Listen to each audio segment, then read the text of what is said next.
Kiddo! Hello everybody, all my lily pals. It's time for kind of a more low-key stream again. It's that time again. We're heading into spoopy territory once more. Maybe just weird or confusing. Might get spooked by science, might get blinded by science. Let's get the horrors ready.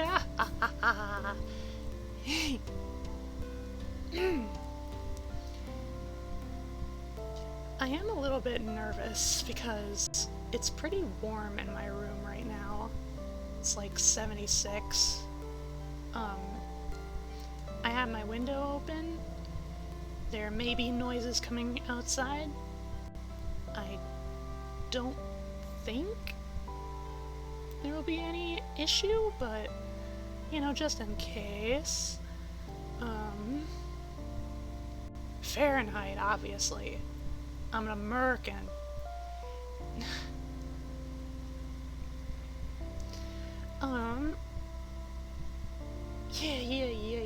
Yeah. I don't really have much else to say. How about we just get into it? I got the page up already.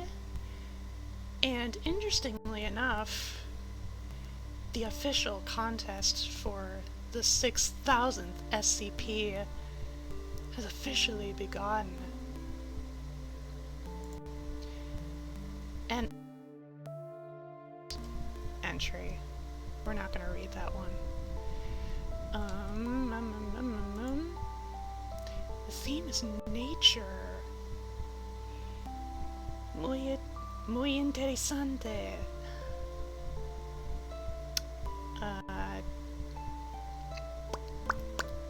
Should I go random like last time?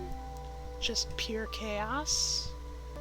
Or do I just kind of want to surf around, see what looks interesting?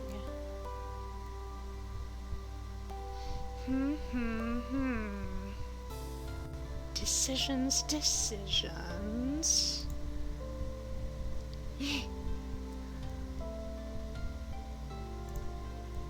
This was a coin. I want to get right into it. I don't want to wait. You kidding me? I love SCP. Okay, if it's heads, we go random. Get out your surfboards, lily pals, cause we're going surfing. Why don't we go with Series 4?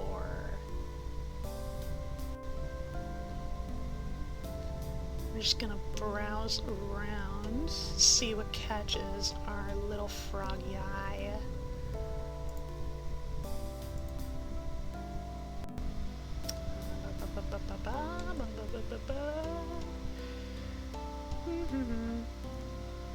Let's see.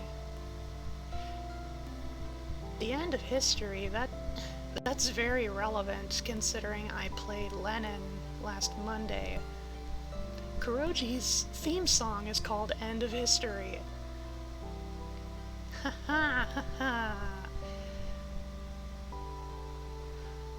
Loose lips skink ships. A story concerning self-doubt, slight disillusionment, and frustration as told by the lucky member of a group whose relatable works are loved internationally.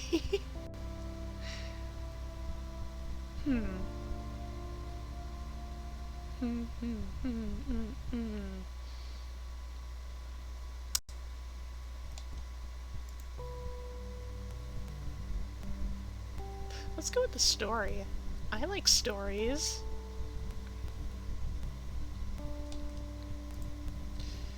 Okay, it's a rating of 84.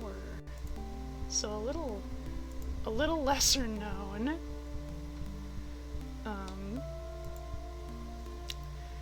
So SCP-3015. Object Class. Safe. Special Containment Procedures.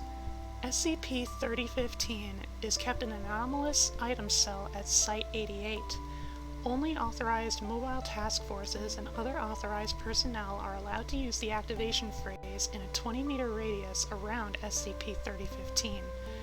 The building where SCP-3015 leads to, temporarily deemed Site-216, is to be checked whenever any new sizable information about GOI 5869, Gamers Against Weed, oh my god, is obtained. Mobile task forces and other personnel are instructed to apprehend and interview any members, anomalies related to Gamers Against Weed. So, before we continue, a little bit of context. If you are relatively, knowledgeable of SCP lore, there are certain groups of interest that meddle with the various anomalies that the Foundation tries to contain. One of those groups of interest is Gamers Against Weed. They're basically just a mishmash of a lot of trolls and meme lords on the internet. Gamers Against Weed is purely ironic. Ooh. Most of the members are teenagers who are extremely internet savvy, and they kind of just go around and do internet pranks and such with a bunch of anomalies. I only know this because at one point I read a tale that was relevant to Gamers Against Weed and some of its members, so... Hi, Ark! Oh, is my mic cutting?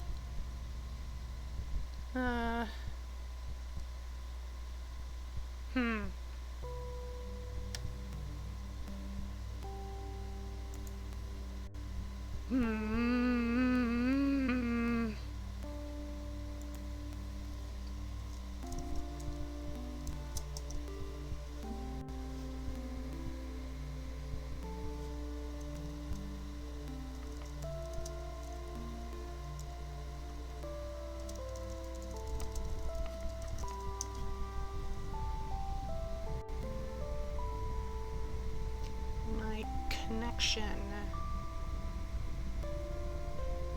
looking pretty sketch as fuck, and it looks like my dropped frames is exponentially increasing.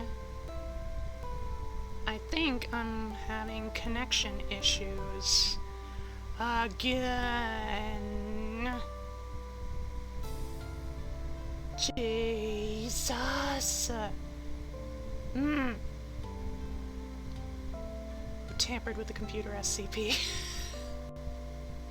Goddamn.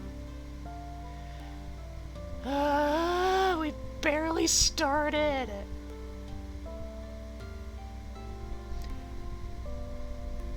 OBS is constantly just flashing orange and red. Sometimes kilobytes per second is 0, and other times it's over 1,000. What the H is going on? Just tell me if I'm at least relatively understandable or stable. Please, please, please, please. I just want to read some science, guys!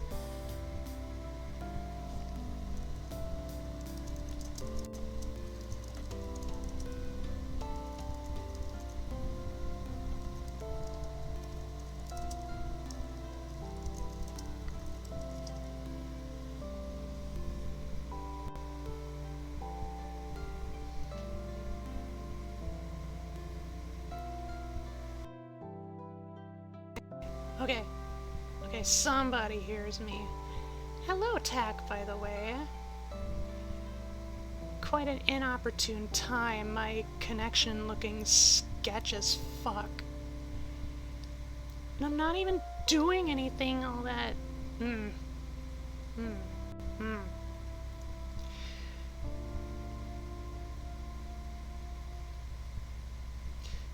Y'all just tell me if, like... Huh? Hello? Hello? Hello, hello, hello, hello, hello, hello, hello, hello, hello?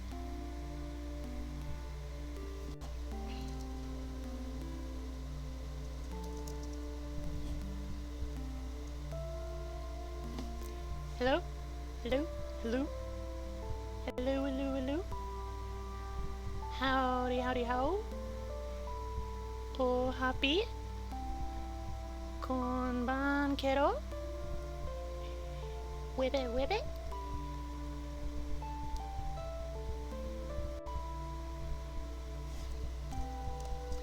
Scale of 1 to 10.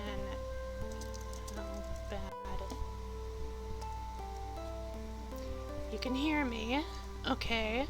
Am I cutting out at all?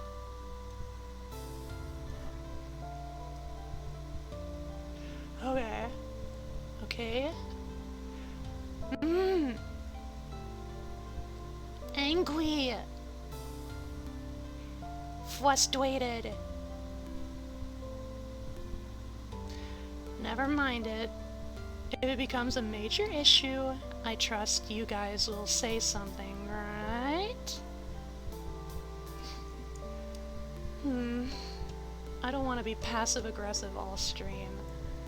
I'm just gonna take a sip of coffee.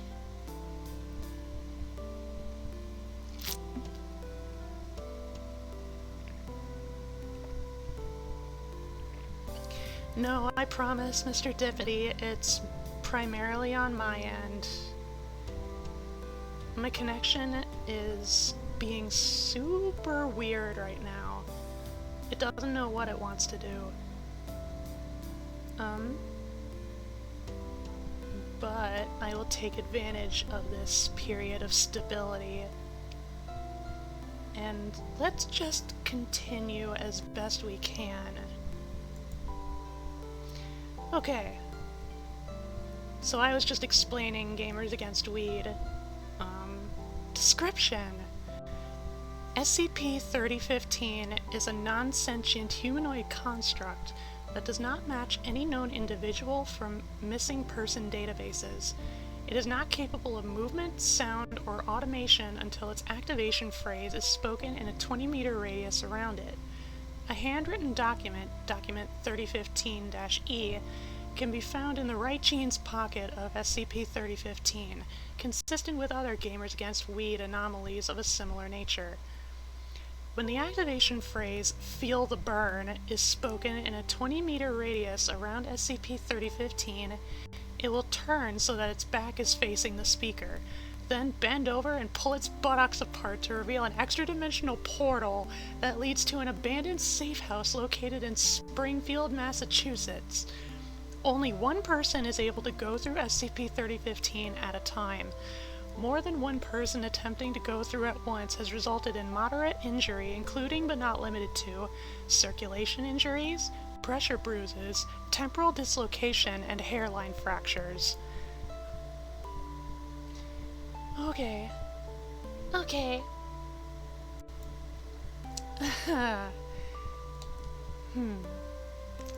Addendum. Documents 3015-A through D were recovered from a desktop left at the safe house. Most programs and documentation are presumed to have been erased. Written by POI 6877, or Jock Jams Volume 6. For a full list of information recovered, see GOI 5869, Gamers Against Weed, Recovered Documentation.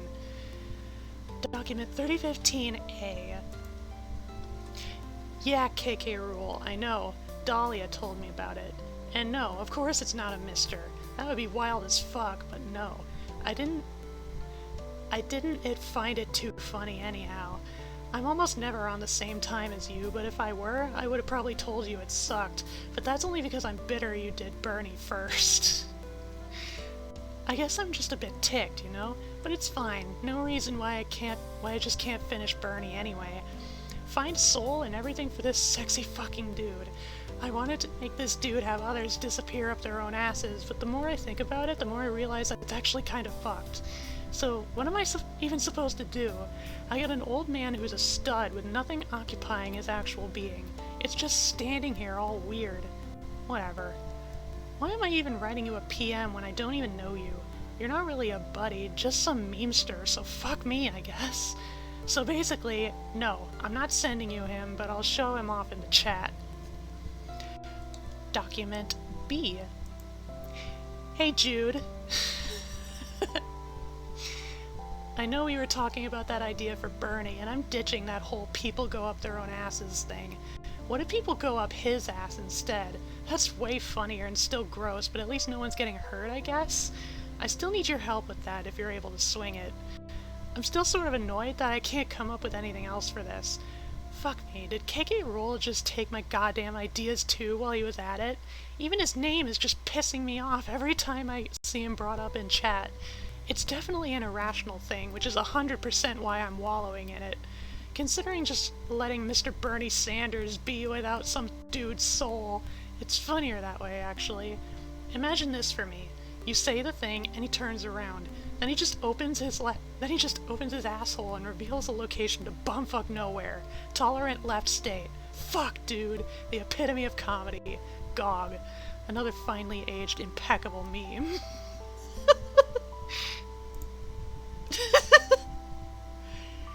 Life has many doors, Ed boy.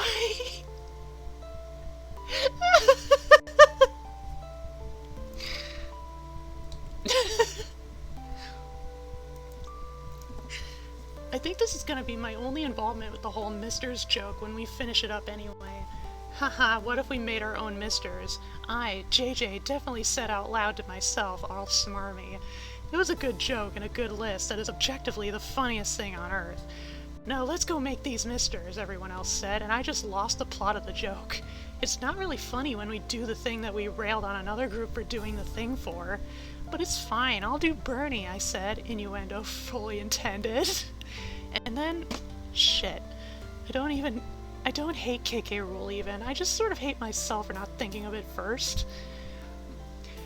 Whatever, you don't need to listen to me dump shit on you. Here's a picture of good old Bernie.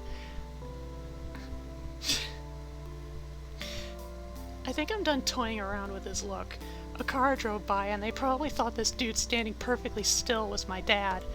No one else drove by at least, because almost no one else bothers to drive down this road. I'll be so fucking happy to move out of here, you have no idea. At least it's not rich white guy asshole island Martha's Vineyard. I got the house, by the way, just in case. How lucky was I? Same as usual. It was perfect timing, also as usual, as I got word from some friends, and this is just a rumor, but you know how rumors are, that the jailers might be raiding someone soon, probably you. So I'd advise being prepared to bolt if things go to shit. Sim will set you up. He's moving stuff in right now as we speak. I'll be moving soon, I think. I grew up in this place. Time to be alone or elsewhere. Might not be on chat for a few days. I'll probably chill in the library till LD is able to clear enough of her place out for me to chill while I find a new place. Need to lay low anyway. The sooner I get out of here, the better. Bernie can be my last connection to this town. Hasta la vista, assholes. Document C. P.S. Here's your early birthday present. Not mine, but it's the sentiment that counts. Here's the lick. I'm afraid.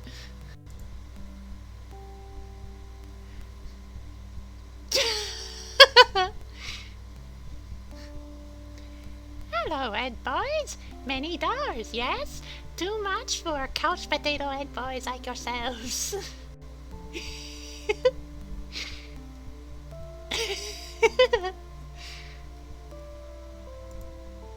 Should I click it? It's a YouTube link. I'm afraid. So some friends, what is that?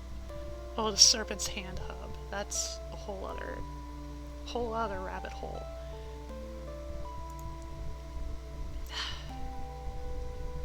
Lick.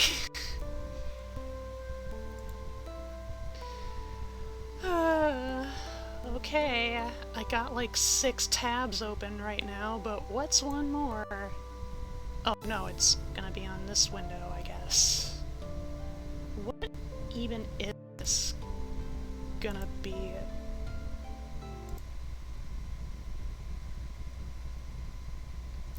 Rickroll, YOLO.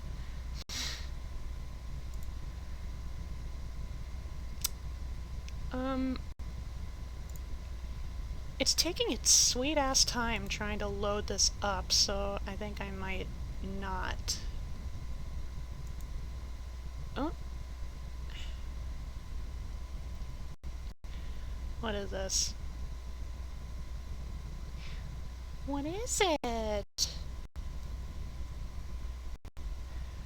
Good God, my bandwidth.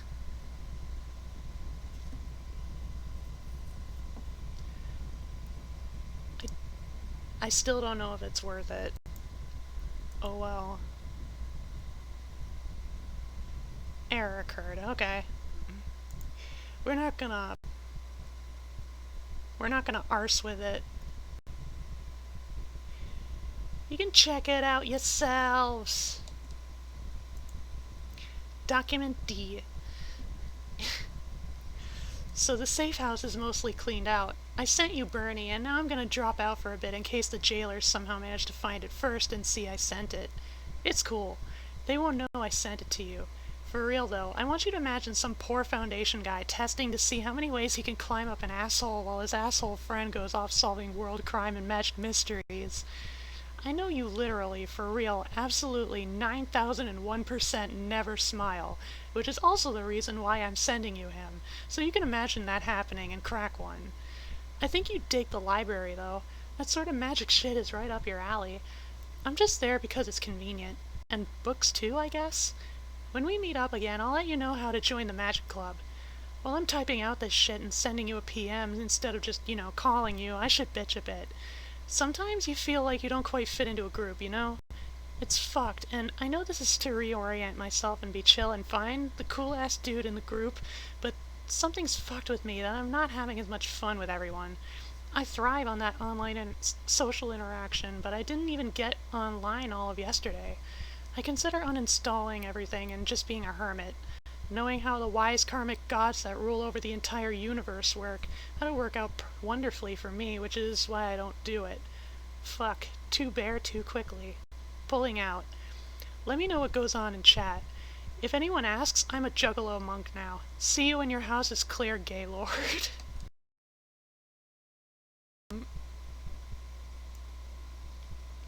Oh, here we go. Document E. Holy heck! Here's the joke. Mr. Bernie Sanders by Gamers Against Weed. We already did you the other Bernie thing, so fuck it, here you go. If you're gonna barge in there anyway, you might as well just not make it a mess. Who's Dr. Wondertainment?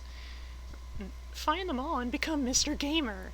We have Mr. Literal Serial Killer, Mr. Normie, Mr. Bernie Sanders, Mr. Get Anything for Free in Any Shop, Mr. Sex Number, Mr. Heavenly Virtues, Mr. Deadly Sins, Mr. Original Character, Mr. Dare, Mrs. Gentrification, oh god, Mr. Mad About Video Games, Mr. Meme, Mr. Ominous, discontinued, Mr. Destiny, Mr. Monty Python and the Holy Grail, Miss Zapatista, Mr. Hacks, Mr. Just Has the Tattoo, Mr. Top Text and Mr. Bottom Text, and Mr. Finale. Oh my god. I love Gamers Against Weed. View the video is unavailable. Ah. So maybe it was like there's some kind of like privacy thingy going on. I don't know. Document F. Video transcript recovered. Okay. It's either February 12th, 2017 or it's December 2nd. I know that's fucked me over in the past. A video titled Goddamn You Vine.avi. Shot of an open field, location unknown, speaker hidden behind camera, presumably a cell phone recording. Speaker coughs and talks in a subdued voice. Let's test this one, boys. Feel the burn. Speaker is instantly transported to the safe house. Nice, now LG gets to see his ass. Speaker's voice is raised with excitement, though still at the same volume. Just my luck. My oh my, 3015. What a doll. And it's called A Story Concerning Self-Doubt, Slight Disillusionment, and Frustration as told by the lucky member of a group whose relatable works are loved internationally.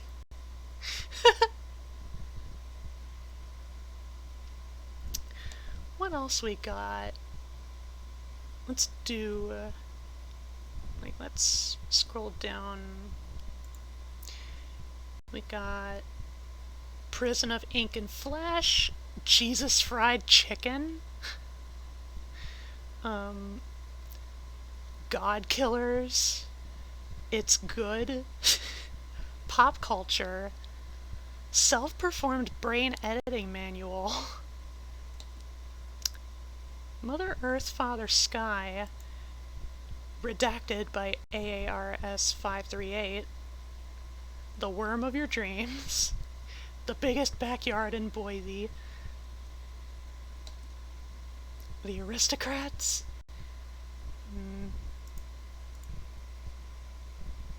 let's see, top text, bottom text. I can only hear these to the tune of He Miser, Snow Miser. Discussion on the subject is saying that it was a JoJo meme. Of course it would be. Why would it be anything else? The gym look. Cornucopias. Let's check out Jesus Fried Chicken, 3250.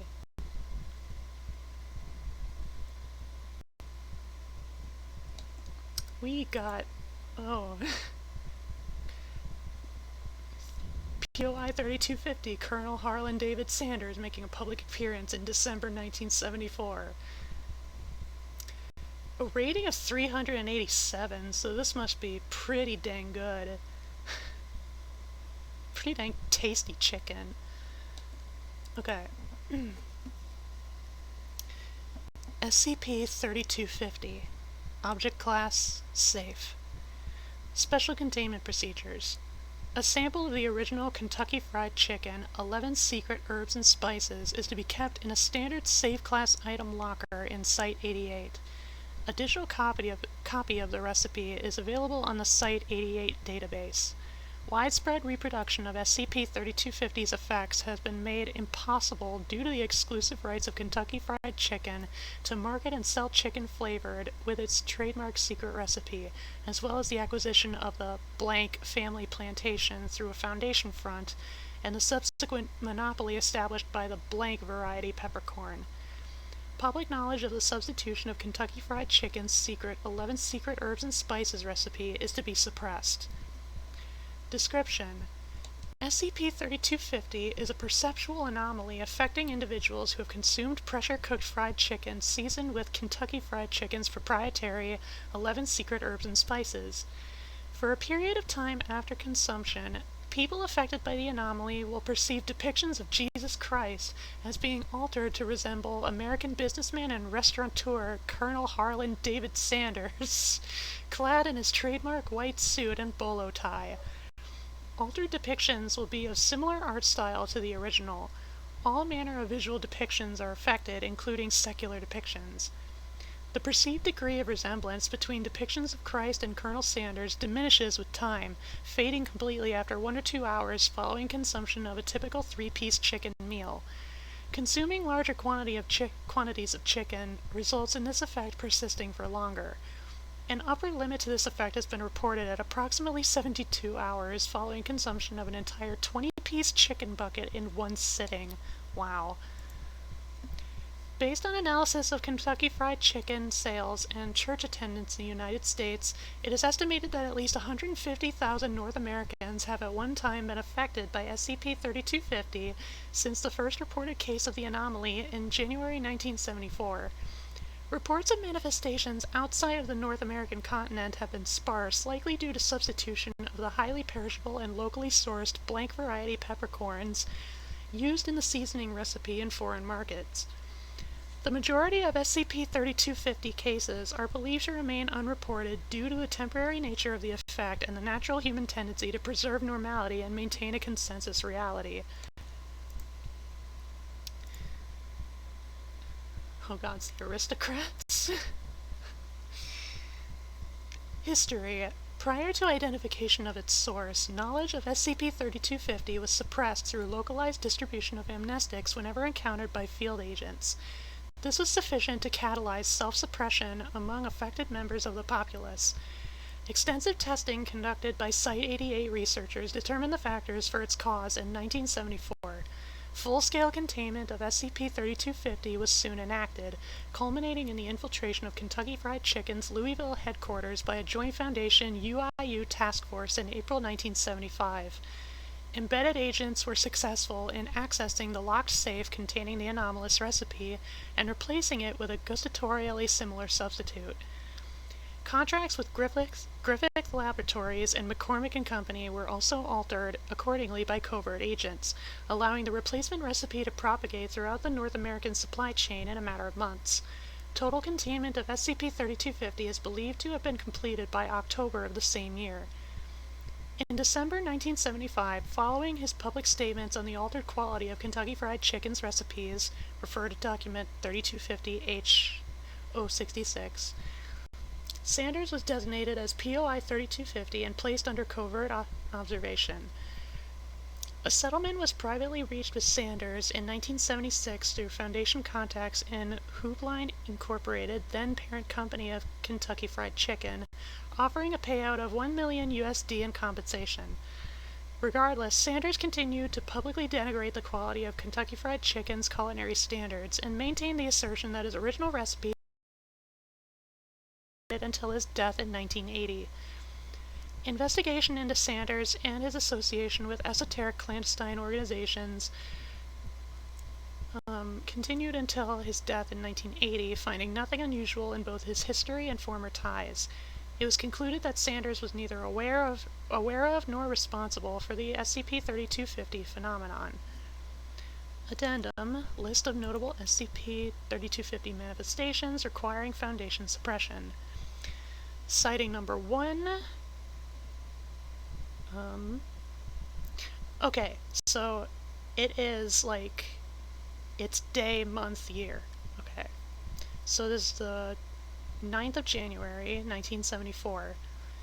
3 patrons of the Blank Church in Biloxi, Mississippi, are believed to have seen a depiction of Colonel Harlan David Sanders in the stained-glass windows of the church. As this sighting was not shared by any other church patrons, it passed without incident. This is the earliest recorded sighting of an SCP-3250 manifestation.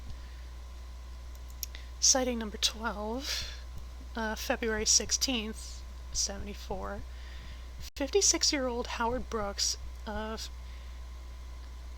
Hialeah, Florida, reported the theft of a Renaissance-era painting of Jesus Christ in his holiday home and its replacement with a painting in similar style of Colonel Sanders. As the SCP-3250 manifestation was observable only to Brooks alone, it was ignored by local authorities. Subsequent investigations by UIU agents revealed that Brooks had consumed Kentucky Fried Chicken for lunch. A connection was noted between this anomalous occurrence and 11 others, leading to the UIU's initial classification of the SCP-3250 phenomenon. Foundation assistance was later requested due to the scale of the phenomenon, which was estimated to be too large to handle with existing UIU resources alone. Sighting number 13, on April 14th. D01S776 was served a 3-piece meal of original recipe Kentucky Fried Chicken and directed to consume it, which she did in one sitting. D-01776 was then shown a statue of Christ on the cross and asked to describe it. D-01776 reported the statue depicted a crucified Colonel Sanders grimacing in pain with boiling palm oil oozing from his wounds. This was the first successful replication of an SCP-3250 manifestation in containment. Efforts to alter the 11 secret herbs and spices recipe began. Sighting number 234 on May 9th. A group of 12 tourists in Rio de Janeiro, Brazil, reported the alteration of the statue of Christ the Redeemer into an equally sized statue of Colonel Sanders with arms outstretched and holding a fried chicken drumstick in each hand. The tourists were investigated by Foundation agents who learned that they had shared a meal of Kentucky Fried Chicken at the Dallas-Fort Worth International Airport 2 hours prior to their departure. This is so far the only recorded SCP-3250 manifestation outside the North American continent, and was successfully covered up through use of Class B amnestics. Sighting number 458 in July 1974 estimated. In the largest sighting to date, blank civilians in the town of Van Gogh, Iowa, reported a 50-foot-high sighting of Colonel Sanders in the sky above their hometown shortly after a church service. The apparition remained for 12 minutes before dissipating. It was later determined that Kentucky Fried Chicken had been supplied for mass catering at the church's lunch buffet. This is the largest known sighting to date, occurring shortly before the successful replacement of the original recipe. The resultant mass hysteria caused by this sighting is documented in Incident Report 3250-100-927, which is in the addendum, Level 3 Eyes Only. Incident Summary reports of missing truckers in the vicinity of CRW66, Louisa County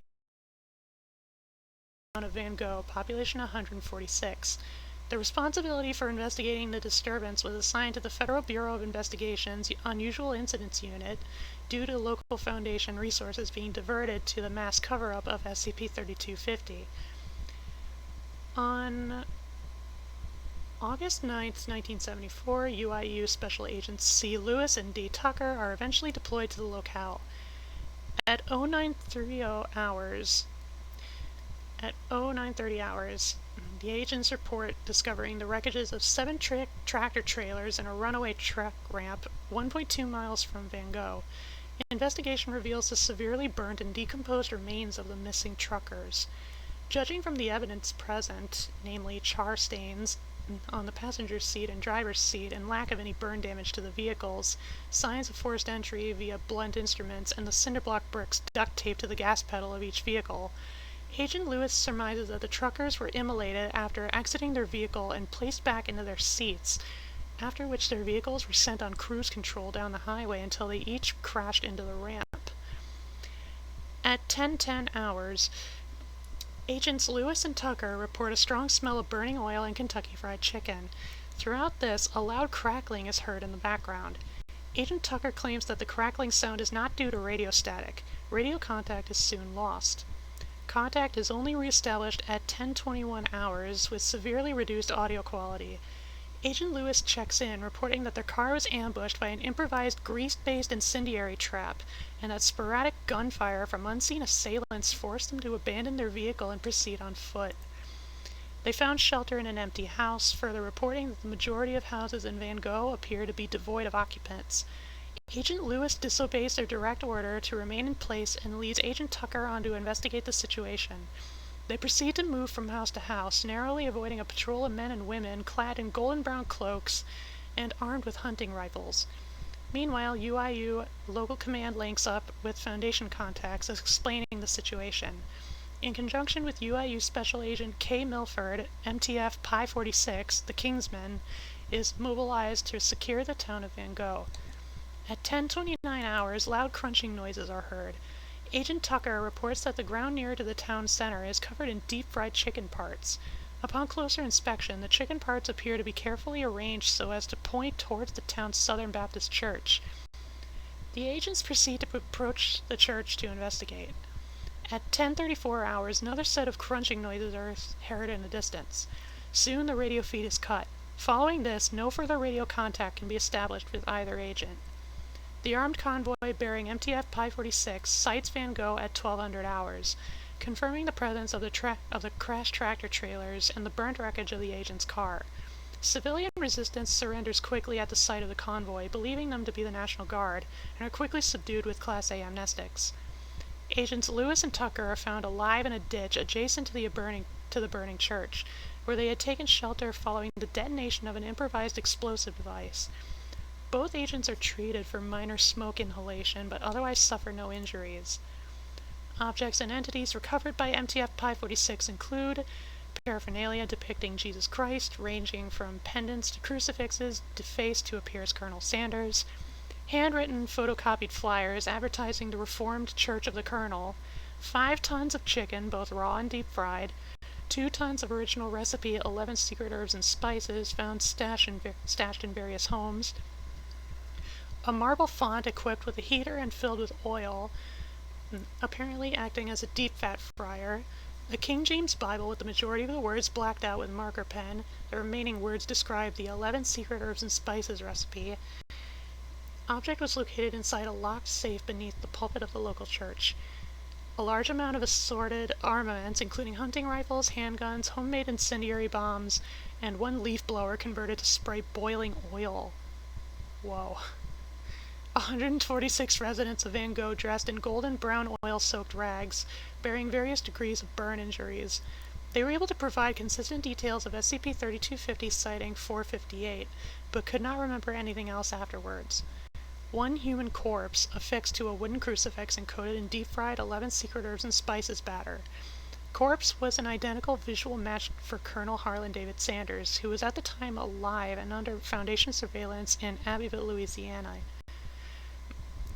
Genetic sampling of the corpse returns a perfect match for Gallus domesticus, the domestic chicken. Origins of corpse and reason for its genetic makeup remain unknown. Wow. Yeah, Brazil don't have KFC. No big chicken icons, though? No, I guess you, So that was something. That took a darker turn than anticipated.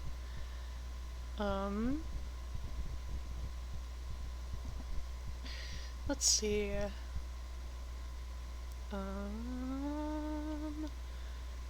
Let's try to find one that looks creepy. What in the world? Printing EKG 3349. You guys see that? Like, it's flashing. It's almost like a loading bar. Neat. A forced self-insert. Beelzebub, Morning Sun, God Bless You, Death of the Artist. Literally a billion memes. We're gonna put a bookmark on that one. We're going to explore that one later in another day. The Dreaming Stone, Dream Studios, a lake with a snake. Try Not to Laugh, Euclid's Blackboard, Fortuna Juvat, Family Tree. That one is kind of catching my attention. So $33.99. Family Tree. SCP-3399. Object Class Safe. Special Containment Procedures. SCP-3399 is to be stored in a standard secure storage locker. Protective gloves should be worn when handling to prevent accidental activation. One instance of SCP-3399-1 is to be maintained in the botanical wing of Site Blank. Additional instances may be grown for research purposes at the discretion of the senior researcher. Description: SCP-3399 is a replica of the fruit from the Platanus orientalis, or oriental plane tree, made primarily of gold and decorated with silver, the spines of which are sharp enough to penetrate human skin on contact. When exposed to human blood, SCP-3399 will split along the lateral axis into two separate pieces connected with a hinge.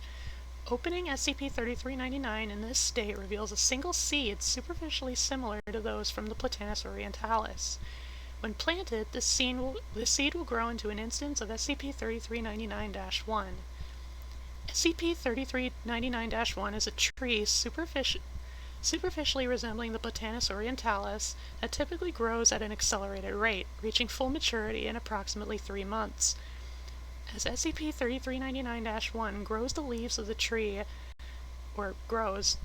tree begin displaying images representing the memories of the individual whose blood originally opened SCP-3399, henceforth referred to as the donor. Rendered in a realistic style and shown from the point of view of the donor, these images are slightly translucent and superimposed over the surface of the leaf. Tests show that the images are accurate representations of events from the life of the donor as they recall them. Each leaf displays a single image which remains unchanging for the duration of its life. Once mature, SCP-3399-1 will begin producing fruit which develops into seeds. No method of pollination is required for this to occur. If one or more of these seeds are planted, newly grown leaves on the parent instance will begin to display images of potential future events, frequently involving a partner with whom the donor could conceive a child. If the donor is already involved in a relationship with such a viable partner, it will frequently be that partner who is seen in the images. As the new instance of SCP-3399-1 grows, it will begin offspring of the donor and the partner displayed in the leaves of the original SCP-3399-1 instance.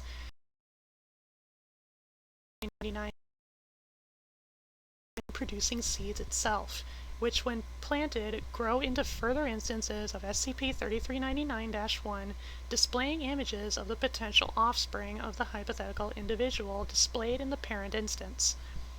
The health of a given instance of SCP-3399-1 is determined by the genetic viability of the individual it is linked to, either the original donor or their hypothetical offspring. The presence of any genetic disorders in the displayed individual will cause SCP-3399-1 to grow in a non-standard manner, typically showing visible defects or abnormalities. See Table 3399-1 for a list of observed abnormalities. SCP-3399 was discovered in an isolated valley in Redacted, inside a shrine of Deivite origin. The style and decoration of the shrine was consistent with that found in structures related to the Deivite royal line.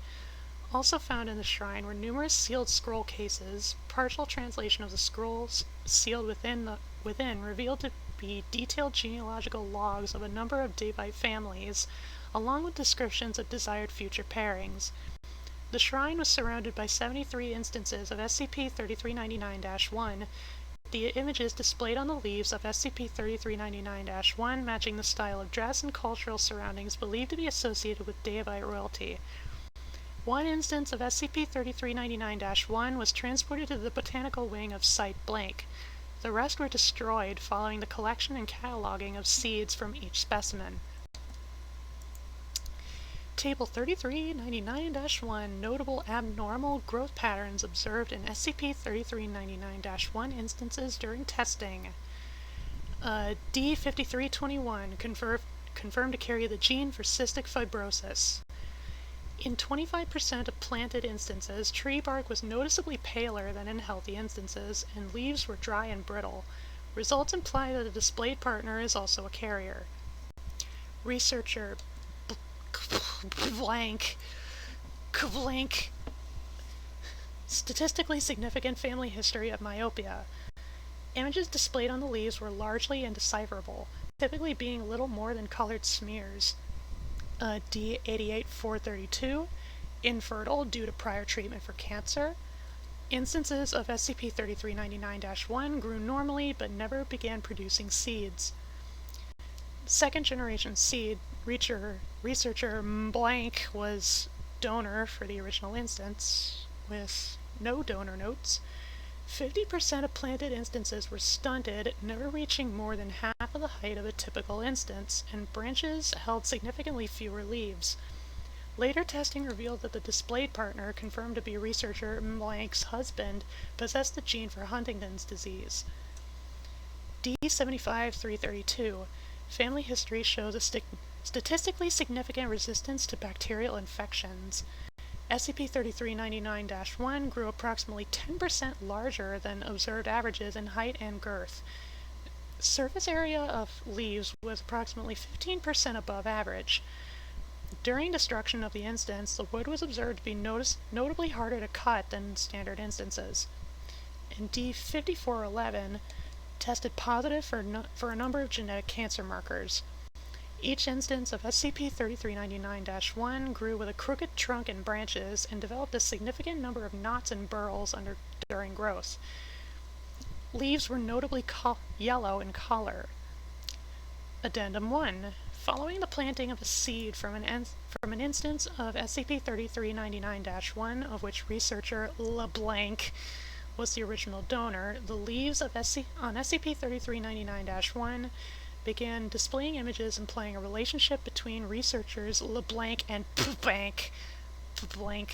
Researcher LeBlanc was married to a non-Foundation civilian at the time. Approximately 1 year later, researchers LeBlanc and Blank informed the Foundation Human Resources Department that they were beginning a relationship following researcher LeBlanc's divorce, as per employee fraternization guidelines. Addendum 2. Approximately 6 years after the birth of the first child of researchers LeBlanc and Blank, it was determined that the images displayed by the secondary instance of SCP-3399-1 matched those of the child with a... In an attempt to determine the nature of the predictions made by SCP-3399-1, researchers LeBlanc and Blank have agreed to bring their child to Site Blank periodically to try and influence the images displayed. Checks for images related to Site Blank are ongoing. And Addendum 3. Attempts to grow seeds from the instance of SCP-3399-1 displaying the child of researchers LeBlanc and Blank have all failed. The seed grows normally for approximately a week before it spontaneously suffers from rapid cellular decay. The reason for this is currently unknown. Ha ha ha ha! You should look up the Big Chicken, by the way, the only KFC with its own gift shop. Oh goodness. Cthulhu?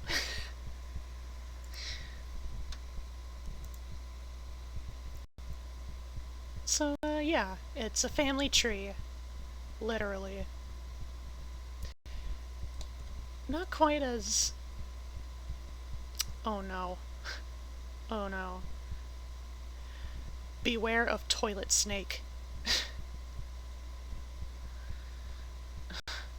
Humans. Refuse koala. Or refuse koala, I suppose. Blank. I am a deeply superficial person. Deniers of tall bees. Ooh, hecatoncheires. OC do not steal, of course. Olive Garden regularly communes with demonic entities to summon their satanic, sempiternal garlic bread. Phobia plague.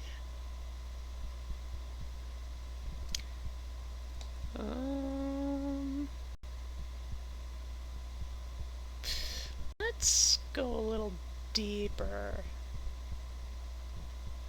Mind Milk by Moose Fear Incorporated. Mom's dead!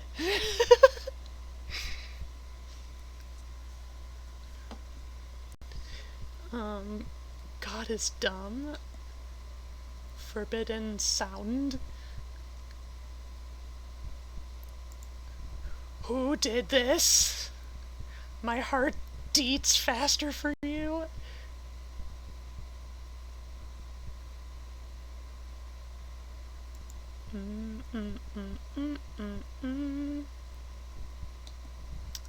The horse meme.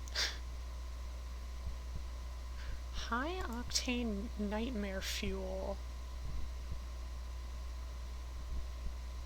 I'm tempted.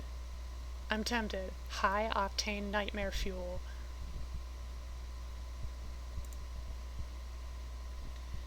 The daylights are pretty interesting in my opinion. The SCP correlated to them. Yeah. Forbidden sound is the brown note. Oh no. Also, hi Rui. Let's check out high octane nightmare fuel.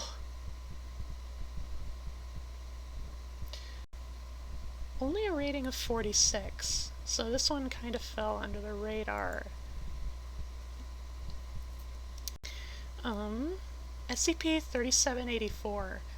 Object Class Safe. Special Containment Procedures. SCP-3784 is to be kept in a high-security storage vault at Site-76. Testing with SCP-3784 may only be conducted within a hermetically sealed chamber with an automatic fire suppression system. Exposure to SCP-3784 is to be limited to D-Class personnel, with preference given to D-Class with the lowest available SEC rating.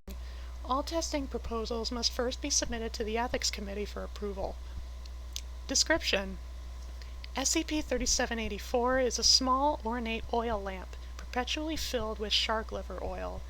When SCP-3784 is within an unbroken line of sight of at least one human in REM sleep, SCP-3784 will kindle itself, if not already lit, and initiate an incubus event. Test subjects experiencing an incubus event will appear to be undergoing sleep paralysis to outside observers. The flame of SCP-3784 will begin to anomalously flicker in such a manner that the shadows it casts depict scenes from the subject's sleep paralysis episode.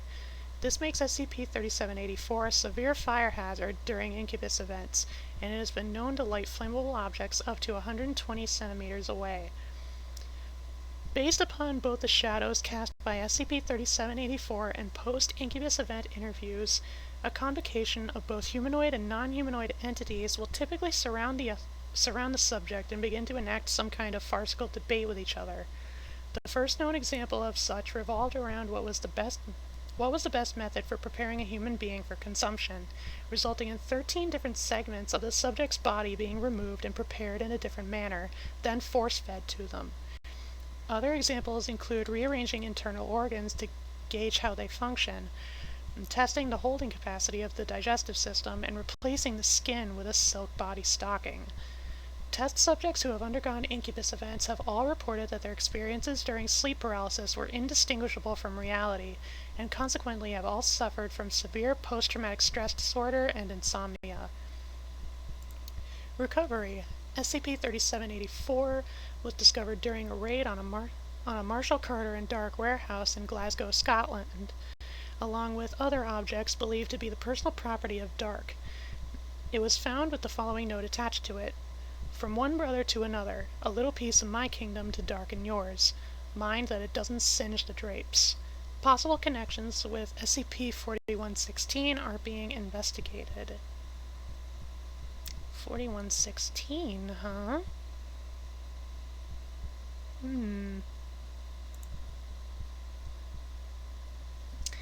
Yeah, it's literally fuel. It is literal nightmarish fuel. High octane nightmare fuel.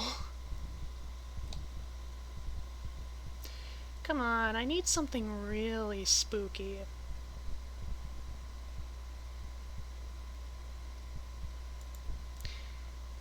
You may not be able to drown your demons, but the demons can drown your screams.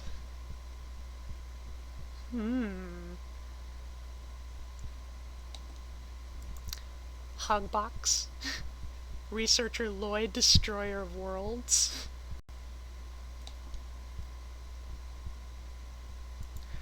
Dr. Wondertainment's allegorical anomaly annihilating assault automaton.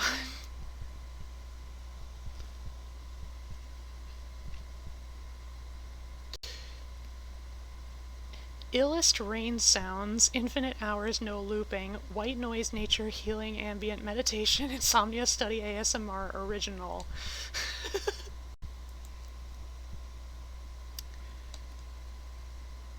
Mother's eye is upon you.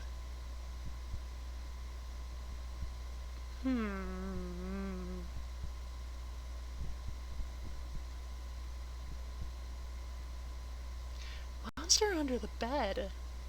I think I know that one. I just want to peek. I just want to peek to be able... Let's see, SCP-3887-A is bed under its influence.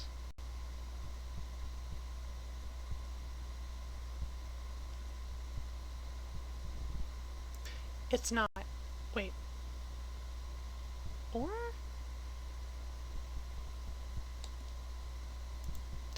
Interview.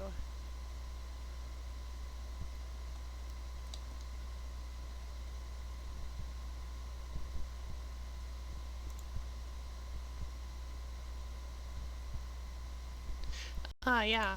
Yeah, it is. I know that one, because I saw an animated YouTube video covering it.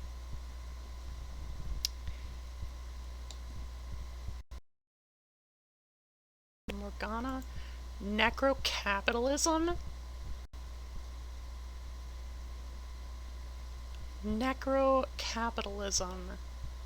And right under it is Gay Trash Man.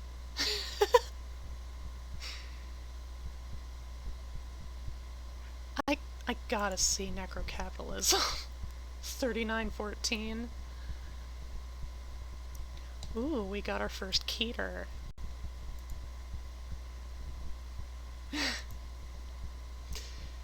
Rating of 55. SCP-3914, Object Class Keter. Special Containment Procedures. As of the time of writing, all members of SCP-3914 remain uncontained and active. Given the considerable resources SCP-3914 has at its disposal, any operation to contain the group as a whole has been deemed infeasible.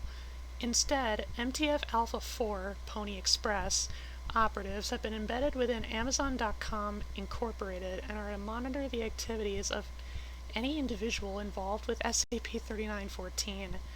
In the event that an opportunity to capture a member of SCP-3914 should arise, MTF Psi-8, the Silencers, are to be deployed to detain the individual in question and transport them to Site Blank for containment and interrogation. Any anomalous object or entity created by SCP-3914 are similarly to be contained within Site Blank for further study. Given the likelihood that SCP-3914's necromantic capabilities are derived from anomalous artifacts, the retrieval and containment of these artifacts is to be considered top priority for all Foundation agents embedded within Amazon.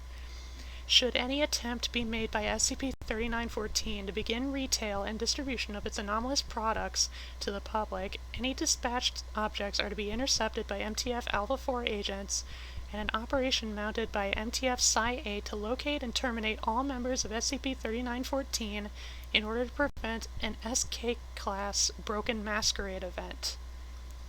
I know there's like a series of different like K-class scenario stuffs.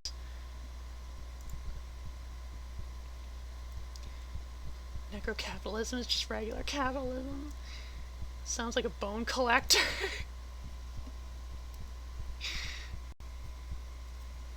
Description: SCP-3914 is the designation given to Amazon.com Incorporated's Board of Directors. Wow! That's pretty on the nose. Each individual member of SCP-3914 exhibits a unique anomalous ability, all of which exhibit properties consistent with necrothaumatology. Successive members of SCP-3914 have each exhibited the same ability as the member whose position they took, suggesting abilities are not naturally possessed but rather obtained as part of the process of joining SCP-3914, likely through the usage of an as-of-yet unidentified anomalous artifact. The members of SCP-3914 and their individual abilities are as follows. We have -A, Tom A. Alberg, joined in June 1996. Reanimation of recently deceased persons, designated SCP-3914-A. Sentience is retained, but all reanimated persons are completely subservient to SCP-3914-1, and all instances exhibit complete cessation of bodily functions. -2, Patricia Q. Stonecipher, February 1997. Reanimation of human remains regardless of age. All sentience is lost during the reanimation process, but reanimated persons, designated SCP-3914-B, remain capable of basic motor function and carry out all orders given by SCP-3914-2 to the best of their ability. -3, Thomas O'Rider, November 2002. Forced manifestation of Class 4 incorporeal entities in the image of recently deceased 914-C. -4, Jonathan J. Rubenstein, December 2010. Binding of incorporeal entities to inanimate objects. -5, Jamie S. Gorlick, February 2012. Shaping of biological material via mental command. -6, Judith A. McGrath, July 2014, currently unknown. 3914-7, Wendell P. Weeks, February 2016, currently unknown. -8, Daniel P. Huttenlocker, September 2016, complete cessation of life via touch. And SCP-3914-0, Jeffrey P. Bezos, not available, none. SCP-3914-0 appears to be an SCP-3914-A instance used by SCP-3914 as a public figurehead. Oh, jeez. Oh my god.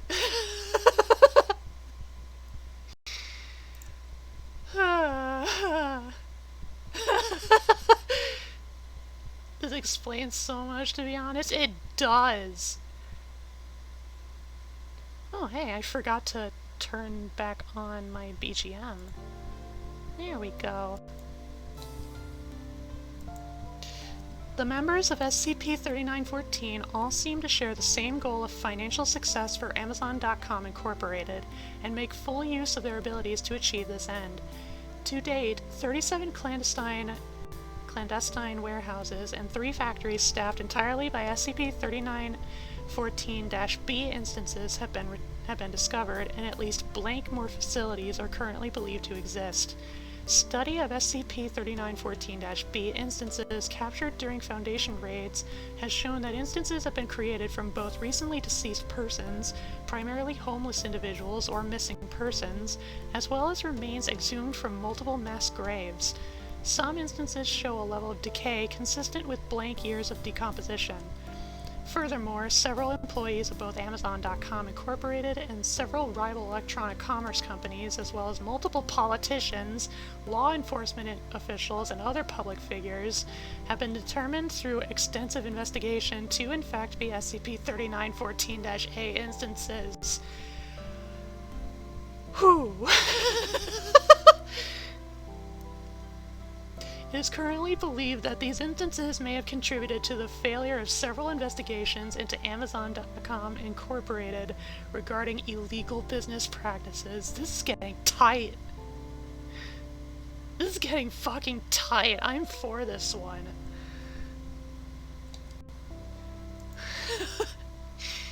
SCP-3914 was first discovered in 20-blank following the discovery of an SCP-3914-C instance bound to an Amazon brand virtual assistant device. Originally given its own designation, subsequent investigations determined the existence of SCP-3914 and several anomalies under the control of its members, including more instances of SCP-3914-C. For its part, the members of SCP-3914 appear to be aware of the Foundation's existence, actively instructing all SCP-3914-B instances to respond violently to Foundation personnel. As of the time of writing, however, SCP-3914 has made no attempt to directly contact the Foundation, and as such is believed to be entirely hostile. Addendum 3914-A. On March 18th, blank, MTF Alpha 4 operative D. Thompson reported a brief encounter with SCP-3914-1 and SCP-3914-8 in an elevator at Amazon.com Inc.'s headquarters in Seattle, Washington. Thompson reported that the encounter only lasted a few seconds and that no words were exchanged, suggesting it was of little importance. 3 months later, Thompson requested a transfer back to Site Blank, citing a growing suspicious of him. Thompson's request was granted, and he left Amazon.com Incorporated the following day. On June 27th, blank, Thompson arrived at Site Blank and immediately triggered thaumaturgical detection systems upon entering the site lobby. Thompson reacted violently to this, lethally wounding the site receptionist and 2 facility security officers using his standard issue sidearm before he could be terminated. Following his successful termination, examination of Thompson's body confirmed he had undergone complete organ failure 3 months prior, suggesting he had been killed by SCP-3914-8 and reanimated as an SCP-3914-A instance on the day of the reported encounter. An inspection of his personal belongings revealed a sophisticated tracking device, suspected to have been produced on the orders of SCP-3914, concealed within his clothing. Following this incident, all infiltration of Amazon.com Incorporated by MTF Alpha 4 is to be halted indefinitely, with all personnel assigned to SCP-3914 to instead redirect efforts towards finding a method to contain or terminate all members of SCP-3914. Until this comes to fruition, all Site Blank staff are to be made aware that SCP-3914 is aware of the site's location and actively hostile to Foundation interests. As such, all staff should practice increased vigilance, and any evidence of potential surveillance or otherwise unusual activity should be reported to Site Director K. Ellis immediately. Addendum B.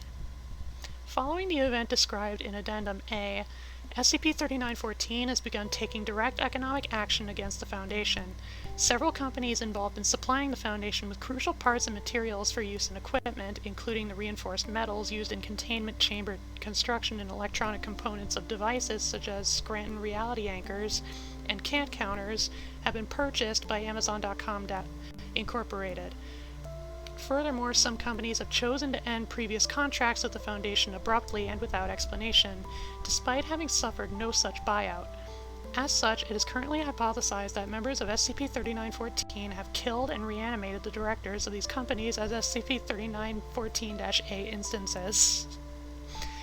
Finally, several cemeteries in close proximity to Foundation sites globally have been targets of grave robbing incidents, prompting concerns that SCP-3914 may be deliberately seeking out deceased Foundation personnel to reanimate, likely either to gather further information or to affect morale amongst current Foundation personnel. Due to the strain put on Foundation resources by these economic attacks, senior staff have issued a formal request to O5 Command to purchase the remaining suppliers, bringing production directly into Foundation control and preventing any further buyouts by SCP-3914. So, they're looking for ways to terminate all the members of 3914. Have they considered, digestion? Cannibalism? Hydrate and posture check, thank you, baby.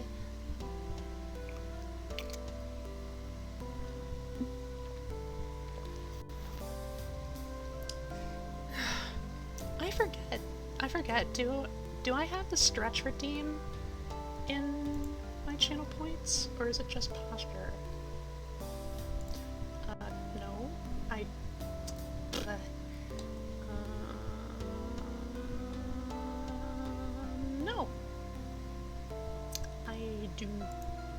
think so. I think some of them are hidden because, like, my OBS window is only so big.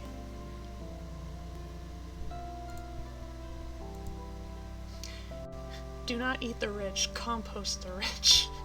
Hashtag eat the lich!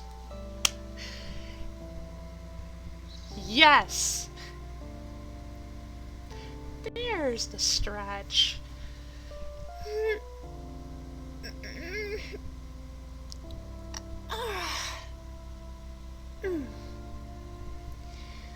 Feels good, man. Hashtag eat the lich.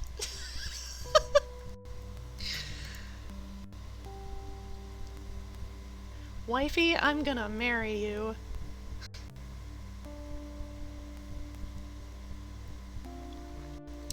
Let's see.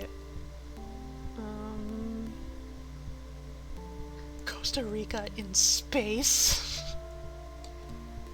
Flying ace. Different, let's go to a different series. Let's bump it up to the 4000s. Okay, for the record, it's not gonna be today, but one of these days. Taboo. I'm gonna read Taboo. Because it is my #1 favorite SCP. I may have mentioned before, but I'm just gonna solidify that in y'all's minds.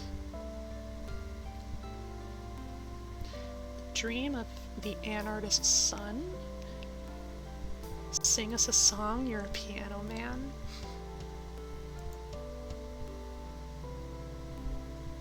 Final conclusion, everything is terrible? Wow.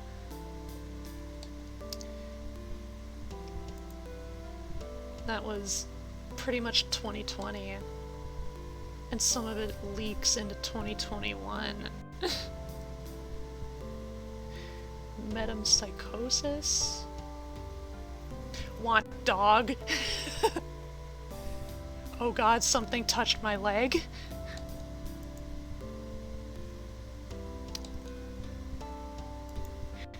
Arachnosphaxophobia.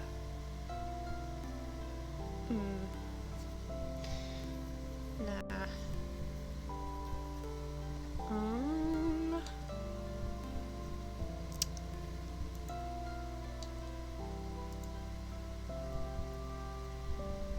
To pluck the moon from the sky and in the eyes of the beholder.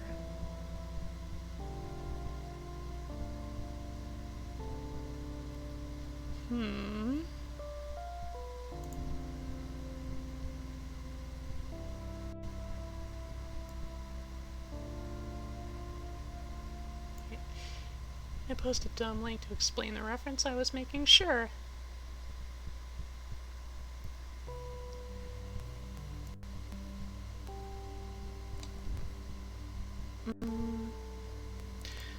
Let's see, to pluck the moon from the sky. I like the moon. Ooh. It's got a fancier format. A rating of 119. That's promising. A little bit of extra info. SCP-4204, Object Class Safe. Site Responsible, Site 12, Director Dr. D. Eon, Research Head Dr. Timothy Butler, Assigned Task Force NA. Level 2 Clearance. Containment Procedures. All instances of SCP-4204 are to remain in the safe deposit box located at Site 12 when not being utilized for testing. Removal of SCP-4204 from storage requires the authorization of the project's research head. Sites using SCP-4204 must meet the standards for lightning rod equipment outlined in Foundation Technical Document 4204-1. No personnel used in tests of SCP-4204 are permitted to leave Site-12 under any circumstance, effective April 2007. Description: SCP-4204 is a collection of 55 coins measuring 6 centimeters in diameter with a thickness of 0.75 centimeters. Chemical analysis of the coins has determined they are a lead-iron pyrite alloy with a thin coating of 24-karat gold leaf. Carbon dating has placed the creation of SCP-4204 at approximately 2000 BCE. Side A of SCP-4204 is embossed with a stylized image of a full moon and the words, "Said the thief to the moon," while Side B bears the image of a waning crescent with the text, "I'll extinguish your light soon." This text is always perceived in the viewer's native language. Activation procedures. Procedure 4204. SCP-4204 is capable of being activated by any creature with the ability to speak. SCP-4204 must be gripped between the forefinger and the thumb of the right hand. 2. The inscription must be then read aloud as the user places the edge of the coin on the palm of their left hand. 3. The user must then roll the coin across their palm for at least one full rotation. SCP-4204 displays several anomalous properties when activated as described in Procedure 4204. The light reflected from the moon will be completely obscured within a 25-kilometer radius of SCP-4204's user. All incandescent and fluorescent lighting in a room entered or occupied by the user will shut off completely and are unable to be powered on until approximately 28 minutes after the user has exited the room. Natural lighting such as fire will be extinguished, while bioluminescent light sources will be reduced by a factor of 10. All security cameras within a 700-meter radius, including those equipped with infrared thermography or low-light capabilities, will be unable to detect SCP-4204's user. Electronics capable of emitting sound within 200 meters begin to play The Thief in the Moon by Sean James at 25 decibels. Electronic and conventional safeguards such as locks will fail in a radius of 2 meters around the user. Simple mechanisms like a boarded-up door will be unaffected. SCP-4204's effects will remain active until such time as the coin is removed from the user's person or the sun has risen in the user's location. SCP-4204 can only be activated at night, and attempts to use it during the day have resulted in failure. Discovery. SCP-4204 was discovered when a person attempting to break into Fort Knox failed to exit the vault before sunrise. The aspiring bank robber, one Jesse Horton, age 26, was discovered by the site's security officers banging on the vault doors. After a review of the security footage, Horton was transferred to the FBI's Unusual Incidents Unit's custody. During Horton's transportation of the main UIU holding site, the armored vehicle that was struck several times by lightning and overturned in a field. Several agents were incapacitated by the crash, and Horton attempted to make a bid for freedom in the confusion. According to several conscious agents, Horton ran approximately 25 meters before being immolated by 12 consecutive bolts of lightning. At the location when he was reportedly struck, no body was found, and a ring of charred grass surrounded a patch of freshly disturbed earth. 2 years later, in April 2000, SCP-4204 and its related files came into Foundation ownership in exchange for information pertaining to an ongoing UIU investigation. A Foundation Recovery Task Force performed a sweep of Jesse Horton's family farm and discovered a small chest containing 55 additional instances of SCP-4204 buried 0.5 meters under an ash tree surrounded by a Cognitum variegatum. Agents reported seeing a large creature following them from a distance through the woods, but were unequipped to engage or document it. Addendum 1. On the night of March 21st, 2007, an instance of SCP-4204 was discovered to be missing from its safe deposit box. After a thorough search of the site, only Dr. Theodore Leto was found to be missing from the campus. Over the next 4 nights, 2 banks within 20 kilometers of Dr. Leto's home were robbed with no witnesses and no security footage. MTF Upsilon 11, Avalon's Wake, was dispatched to the home to contain the anomaly. However, only Dr. Leto's wife, daughter, and a caretaker were discovered at the location. Mrs. Leto and the caretaker were brought in for questioning. The daughter was unable to be moved due to complications from her stage 3 leukemia. Mrs. Leto was able to point the investigation to a remote cabin that her husband used for fishing and hiking. MTF members arriving on the scene noted that the roof of the cabin was completely covered by lightning rods.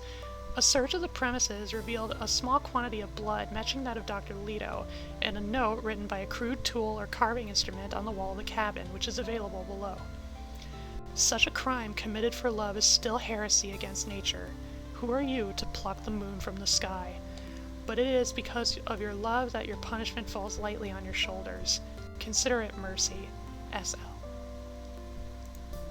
Footprints determined to be left by a bipedal lupine entity were found around the cabin. The entity appears to have encircled the structure 3 times before entering it and re-emerging with Dr. Leto. The MTF traced the tracks to a small cave 200 meters north of the cabin where they abruptly disappeared. Dr. Leto has been declared missing in action, and the stolen SCP-4204 instance was not recovered. So it's a werewolf. It's a werewolf. Okay, it's a Reddit link.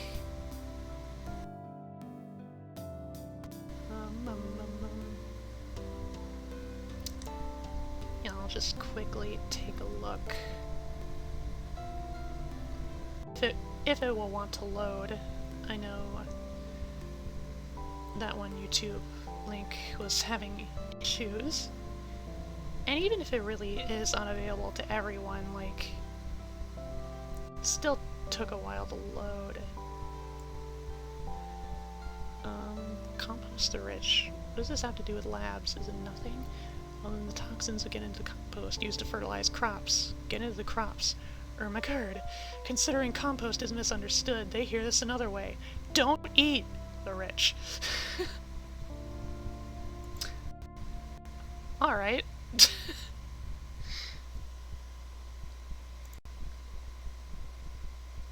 Okay, so, yeah, please don't steal the moon. We need the moon. We like the moon. I'm a fan of Foon and his twin rams.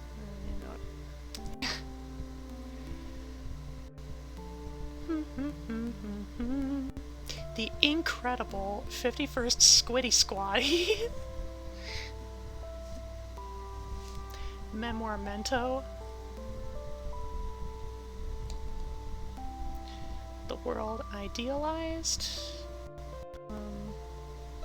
Nothing really mattress anymore, or Zen and the art of hunting free-range furniture.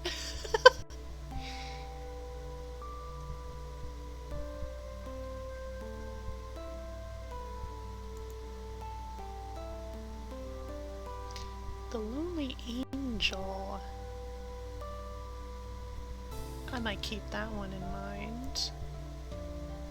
The Bunyip. Herbie fucker really very good circus of the unsettled by Dado.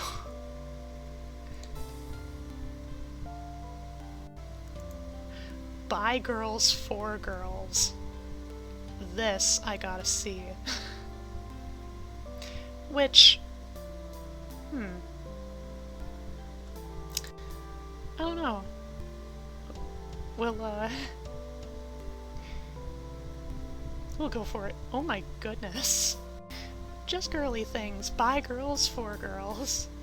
About Us by Jess Landons. Just Girly Things is a blog site run by girls for girls. You can find it just by searching for our URL, www.justgirlythingsblogsite.si. So what does our site do? We've had a lot of you ask us for a proper introduction post, so I thought I would take the initiative. One of the first things to know is that once you visit our site, all digital interfaces, including home screens and lock screens of phones, will match up to the JGT theme. Just a little treat from us to help remind you of your girly nature. We also can give you new clothes to make you the best you can be as a girl. You don't have to worry about shipping and all that jazz. It appears right on your body and in your closet. Isn't that nice of us? I think it is. All the cool features and stuff will only go to the girl who is the one to pull up our site on their device. So friends, get going on your own to experience these cool features too. We like to be a place with all things girly because, well, sometimes girls have trouble understanding their place as a girl. Like Ella's sister started dressing like a boy and insisted she call her Landon or something. What Cora really needed is a reminder of how important girlhood really is. That's why Ella helped her see it again. I think that was really sweet of her. Well, sweet of Keely too, because she helped Ella, which helped Ella help Cora.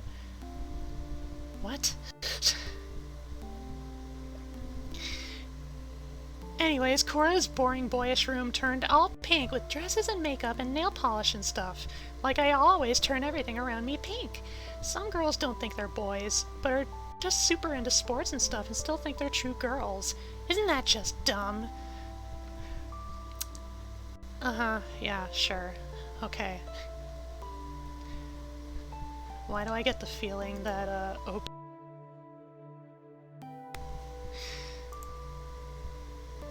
I remember memes about just girly things.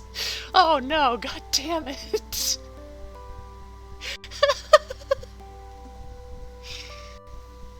It all came flooding back.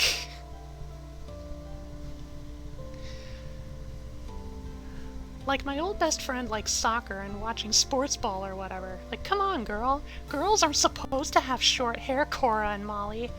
I mean, it's not like she got to super often since we met anyways, but come on. Maybe being treated like a human is something she could have focused on. Anyways, now she's a total beauty queen. She loved the site that Keely made. I mean, how could you not? But I mean, I guess I get not being super girly. I was never into girly things much as a kid because that stuff just wasn't accessible for me. I mean, in a way, I did do one thing considered super girly, but I don't think I need to talk about it here, lol. Keely first created JGT in 2006 in the form of a magazine, which is the forum I first found out about it in. I was given the magazine one day because apparently I needed to learn the values or something, but I mean, it changed my life. I would tear out the pages and use them to decorate the bland gray walls I was always around. But then everything just became pink instead. JGT helped me realize my place in the world. I needed to stop pitying myself for my situation. I'm a girly and I'm strong. But honestly, it's honestly so fucking dumb if you keep pitying yourself, girls. If you're getting hurt, it's because you did something wrong. You're probably not being hurt unjustly. Or, well, you aren't. Just start making heart-shaped cookies. Start doing your makeup, girls. That's what you're here for, boo. Anyways, JGT became a blog site in 2010 and has been influencing girls everywhere, every single day. Our posts have changed lives, just like Keely's magazine changed mine. I don't see gray stone walls anymore, they're pink stone walls now. I have my wonderful pets Mandy the beetle and Cutie the cat. I'm allowed to like bugs, by the way. Not every girl is, but Keely said I can. Haha, anyways. How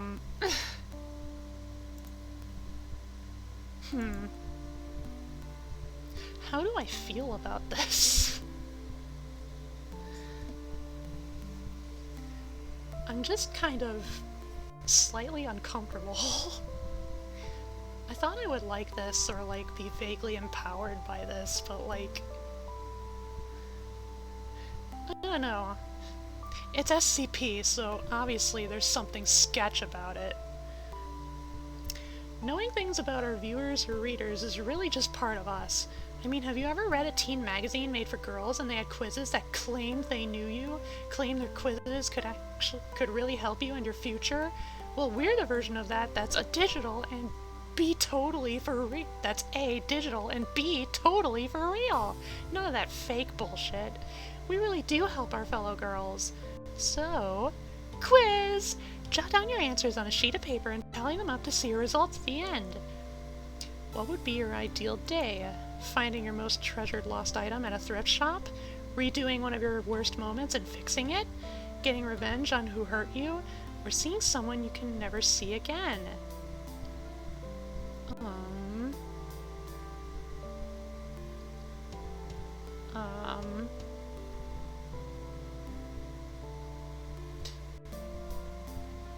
Personally, I would go with B. Like, there were times when I fucked up, you know. We all wish we could fix mistakes. 2, what do you look for in a person? Is just as weird as you, knows how to use a gun, has the same desire to fix the past, or is someone who you lost?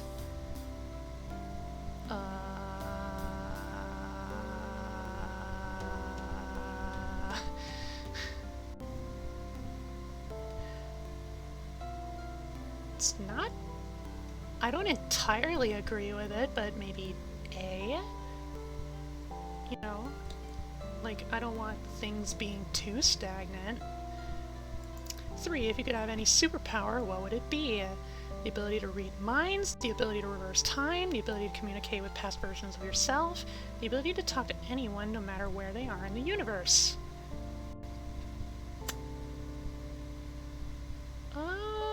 Probably C. Probably C. What do you... Successful in achieving your greatest wish, to guide others in their life journey, to protect people from the dangers of themselves, or to become a warning?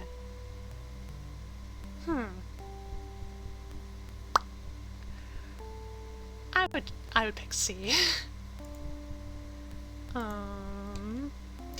Results. Okay, it's... Okay, what did I pick? So, B... A... C... C. So, if I picked mostly C, redo yourself. Seriously? All you do is live on guilt. What's even the point? Wow, thanks. I feel so enlightened. Let's see, what's the other ones? Mostly picked A. Your main personality trait is determination. You're a go-getter. You aren't afraid of danger, and you know how to protect yourself. If you picked mostly B, your main personality trait is generosity. You want to help others, no matter what that means. A bit of invasion may be necessary, but in the end, the lives of those around you will be so much better.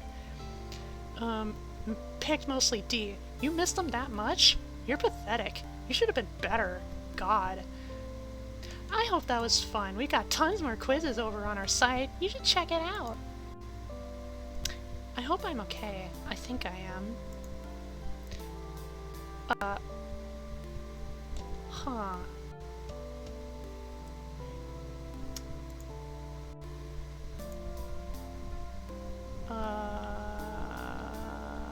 Is there a link to a tail?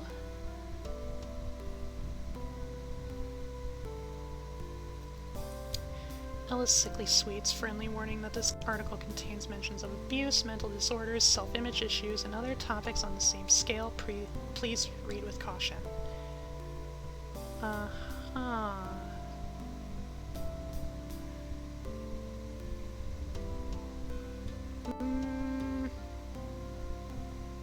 This is too much.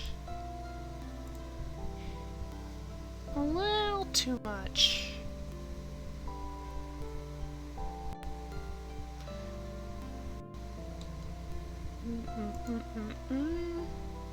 And what's this? Looks like a different article. Filled to the brim with girlish glee. Graphic depictions of abuse ahead. Proceed with caution. I see. Maybe I'll read these off stream. My oh my.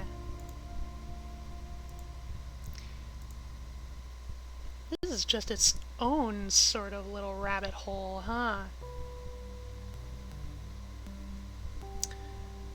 By girls for girls. SCP Lovecraft. God. The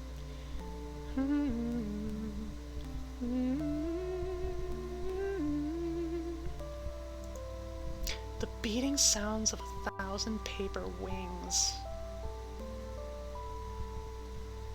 Part of me is curious.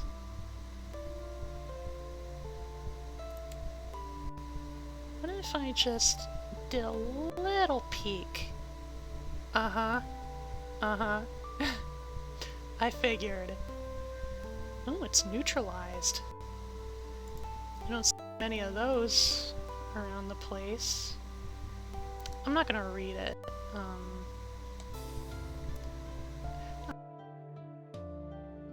To do with paper trains.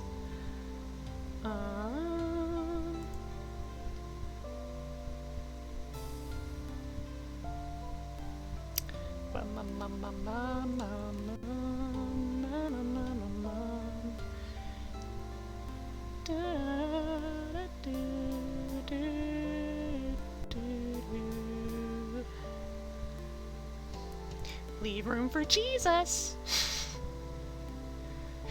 D11-424 in the land of too many doors.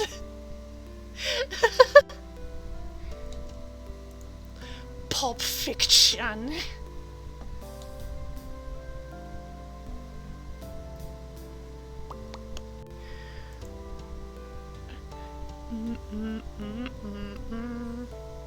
Don't fuck with hyper-religious cats. Crippling indecision. I must know. I must know. Okay, so rating 46. Item 4527. Containment class Esoteric. Secondary class Thaumiel. Disruption class Vlam. Risk class Notice. Uh-huh. Level 3 Confidential. Special Containment Procedures. Foundation web crawler KYU-193 Open Late is to monitor online forums and susceptible devices for SCP-4527 related activity. SCP-4527 infected devices are to be transported to Site-15 and stored in a standard containment locker. No electronic devices are permitted within a 3-meter radius of an SCP-4527 infected device during testing. Oh, and by the way, if anybody is wondering what Thaumiel means, as far as, like, its class, so, like, you have your standard 3 SCP classes. You got Safe, you got Euclid, you got Keter. You know, Safe is self-explanatory, it's easily contained. Euclid is either little understood or, you know, only a little difficult. Keter is very difficult. Thaumiel is specifically for SCPs that can be of direct benefit to containing other SCPs, or like maintaining standard containment procedures. So yeah, there's a lot to unpack in that one. There was. Goodness grievance. Anyway.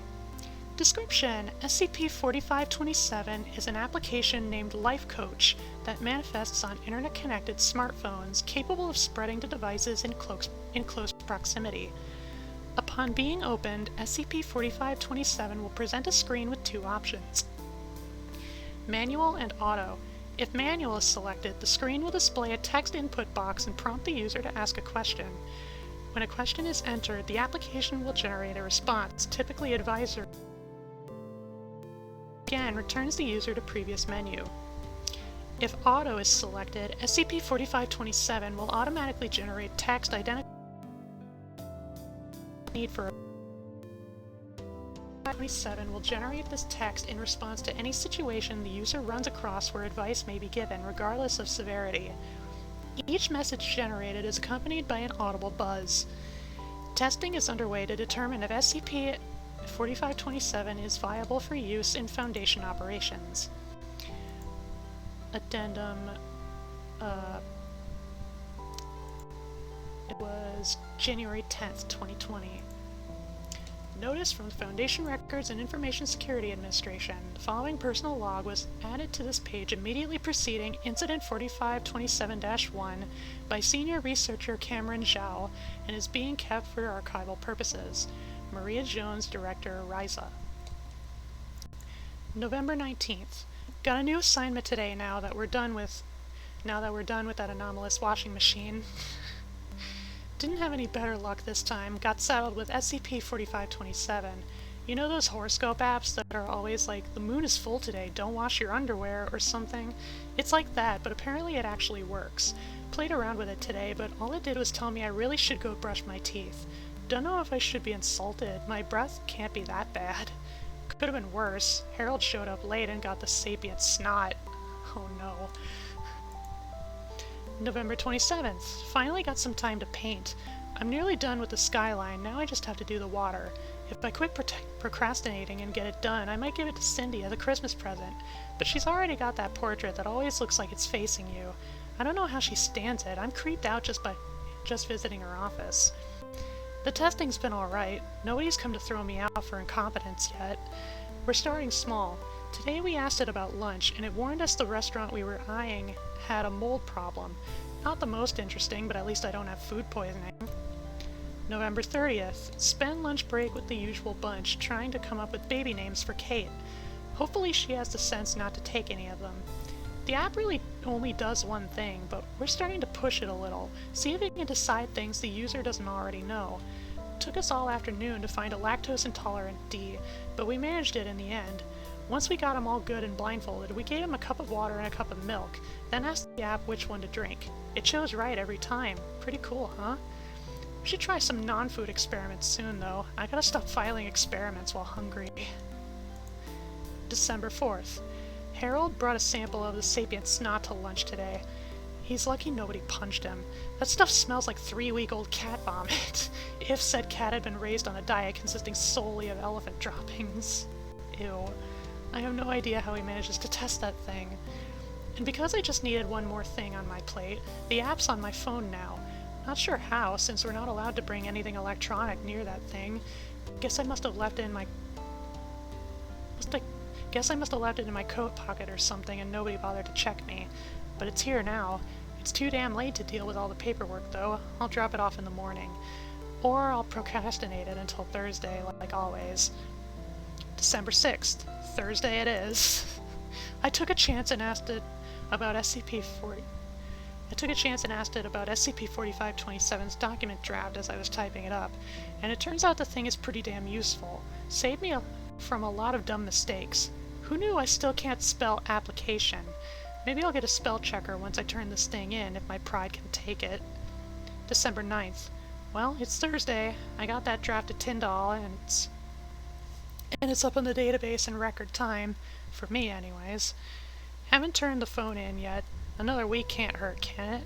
It's technically a containment breach, but it's a glorified spell checker, really. December 16th. First time this month I've had time to paint. I'm at the stage where it looks done, but the longer I look, the more tiny mistakes there are, like a wonky building or odd shadows. Really need some more relaxing hobbies, though I'd still end up making yoga stressful somehow. Still haven't turned the phone in yet, but I think I might take it a month at a time, you know? It's damn useful and doesn't hurt anyone. If Cindy can have an anomalous painting in her office, I'll be fine holding on to this a little longer. December 17th. I put it on auto today. Saved me a lot of tapping. December 18th. The more I think about it, the more decisions I made without really thinking until the SCP-4527 file landed on my desk. The phone never stops buzzing. Orange juice or milk? Orange juice means I won't spill it on my shirt on Friday. Left or right to the bathroom. With Jokella in the hall. It's different now too, like I don't even have to read the screen to know what the device is, or know what the advice is. I know it should freak me out, but it doesn't. course, it's not all small stuff. It's been helping me at work, too. It doesn't sit well with me at first, using an SCP to work on other SCPs, but it's just spelling and phrasing stuff. The app's even been helping me with talking to the boss, even though it kind of stings that an app has better social skills than me.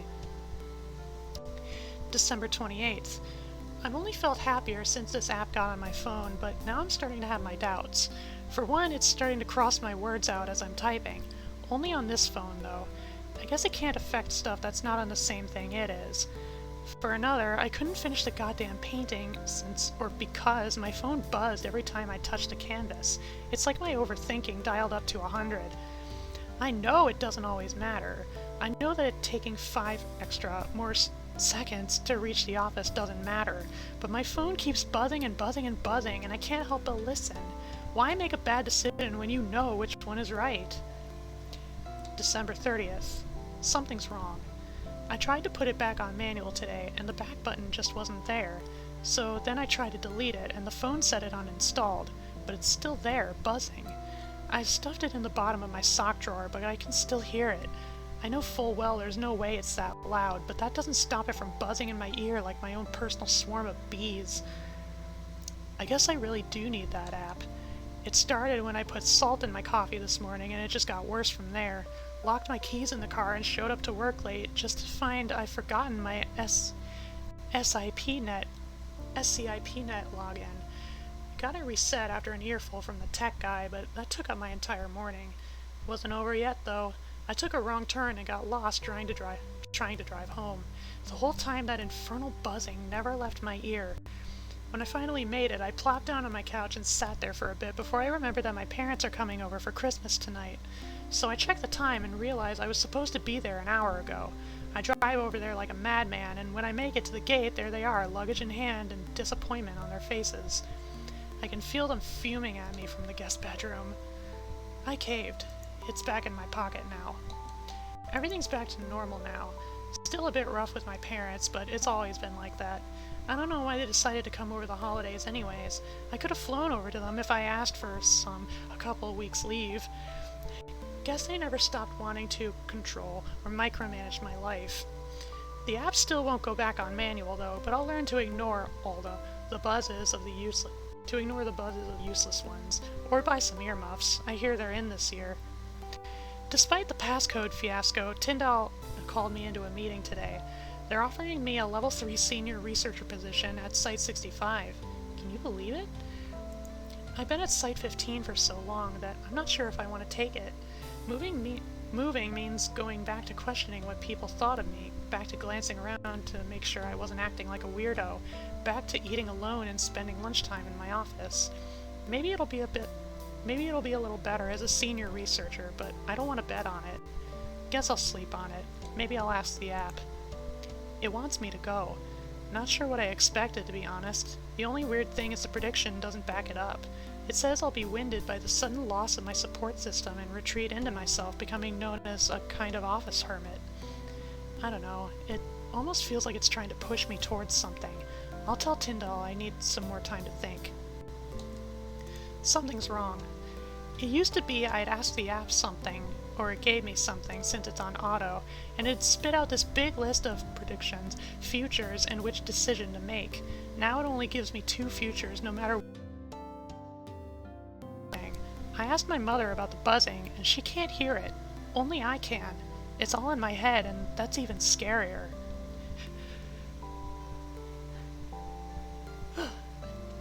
Almost had to sneeze. The D class were fine. Tyndall was fine. So why is this happening to me? Am I just going crazy?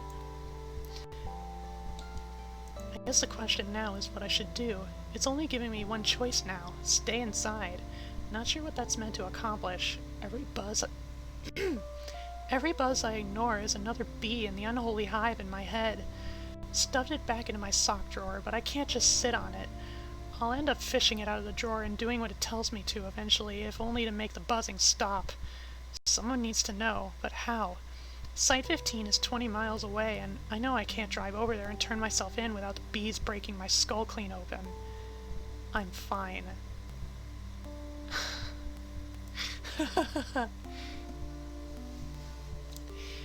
Incident SCP-4527-1. Senior researcher Cameron Zhao made several unauthorized edits to the SCP-4527 file.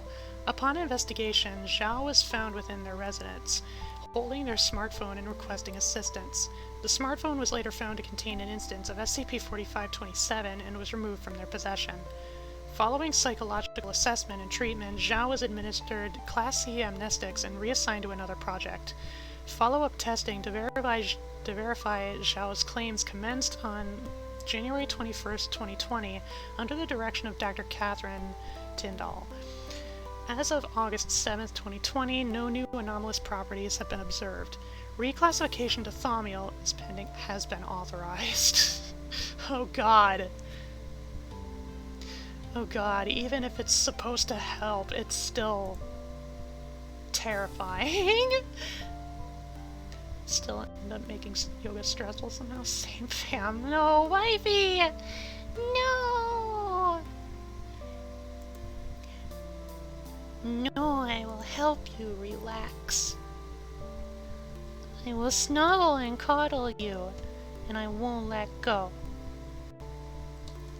Until you are comfy and comfortable and happy and loved. Well, that's constantly, but you know what I mean. Witch!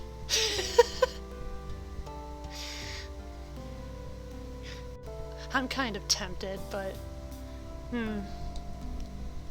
The well-mannered Victorian skeleton? New York, New York, York.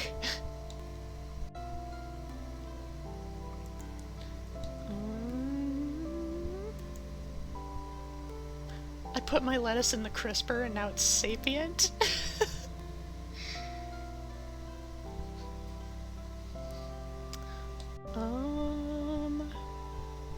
Moonbeam Moonshine. Angels by Dado. The cat came back.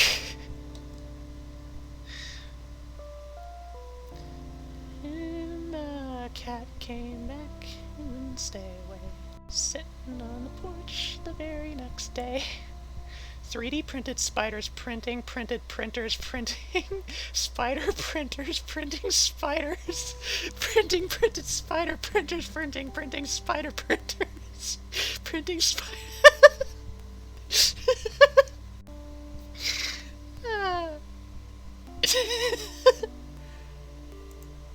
Synesthesia inducer. That would actually be kind of cool. Gamer milk! God damn it!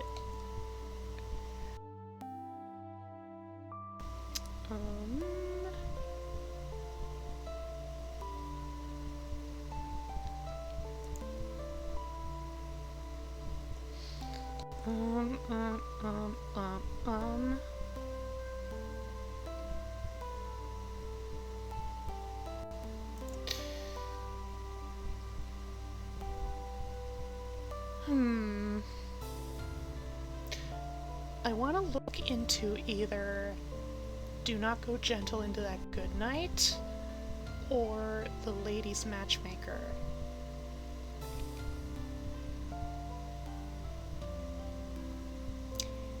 Eeny, meeny, miny, moo, catch tiger by the toe, if you don't know, eeny, meeny, miny, moo, my mother told me to pick the very best one, and you are definitely the one I really want to pick and read out loud to my lily pals. Do not go gentle into that good night.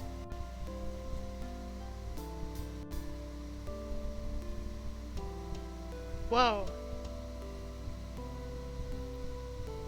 Ooh. Ooh. Ad Astra per Aspera, to the stars through hardship. Rating 122.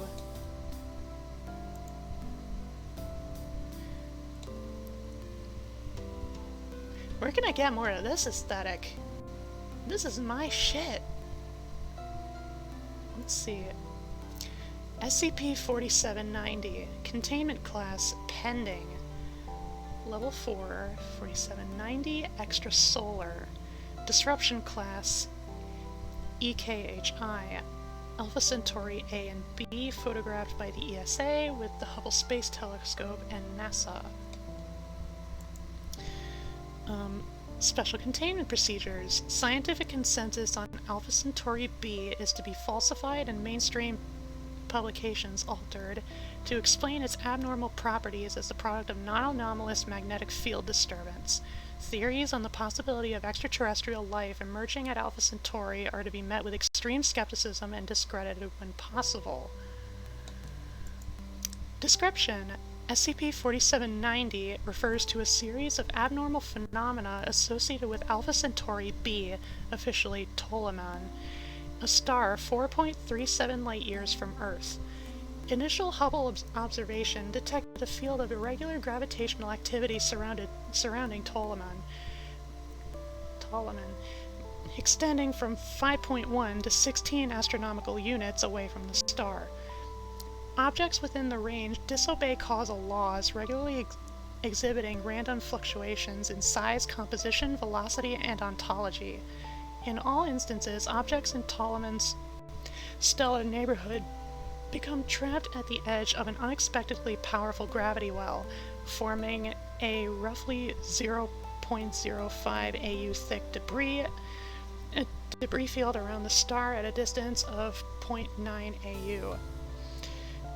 Mainstream astronomers assert that 45% of debris corresponds with the unexplained destruction of speculated Earth-sized exoplanet Alpha Centauri b, or I suppose that's Alpha Centauri b beta, unofficially Albertus Alauda. Many of these astronomers, however, also expressed considerable distress toward their findings. In a resultant study of 700 civilian and Foundation researchers attached to the observation of Ptolemy, 83% tested positive for cognitohazard infection. In response, top extrasolar activities officials quickly dissolved Ptolemy-focused projects in favor of other areas of study. The current special containment procedures were then implemented. Exploration. On February 2nd, 2020, autonomous satellite Chekhov .009 departed on its maiden voyage to study Ptolemy with advanced paratechnologies, including onboard artificially intelligent conscript fledgling. On the 11th of July, Chekhov 009 arrived near Ptolemy and made confirmation of the debris field. Fledgling.aic soon received an unexpected 1420 MHz signal burst. Counter-cognitohazard algorithms automatically filtered the signal before its contents could be translated. Fledgling.aic launched a monitoring probe on a vector to the signal's source. Located at the source was a vessel built according to previously documented priori hominis design, displaying the outward shape of an enclosed Klein bottle. Entering the vessel, the probe encountered an internal environment containing extensive hydroponics, cryogenics, and habitation spaces, suggesting its purpose as a generation ship. On closer inspection, the probe was unable to find any signs of life, including microbial. This information, in addition to the discovery of empty data cores, suggests that the vessel has not been inhabited at any point. The probe's audiovisual feed then exhibited a disruption and broadcast images of pervasive violet light, strong visual static, and several layers of indecipherable audio.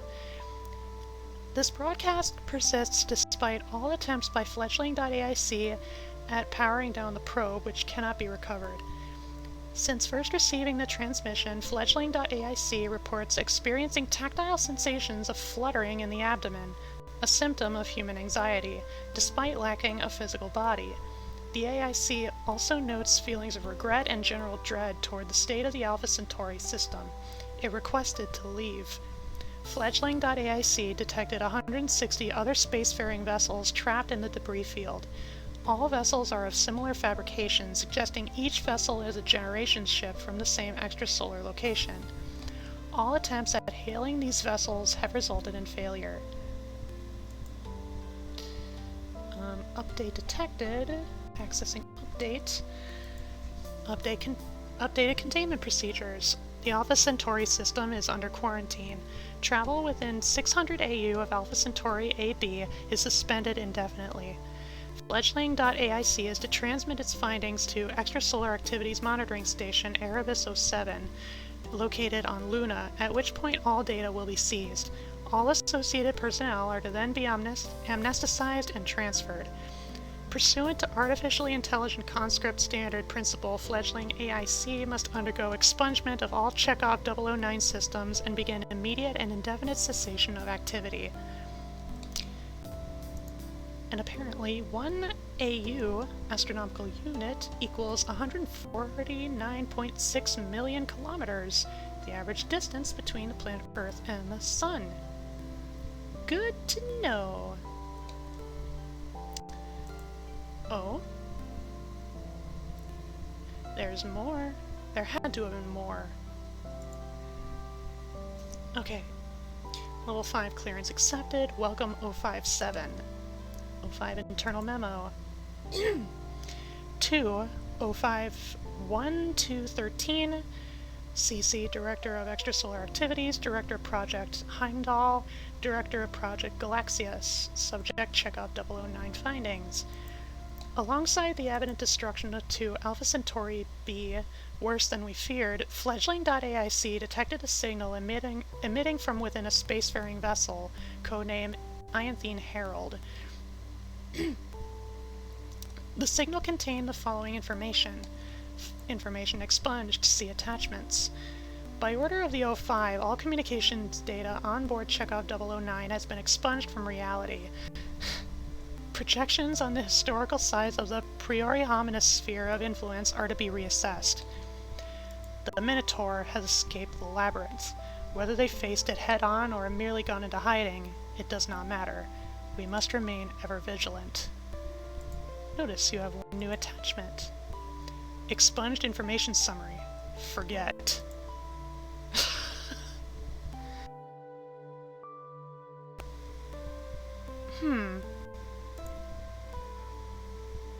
This one was definitely delving more into the science aspects of the Foundation.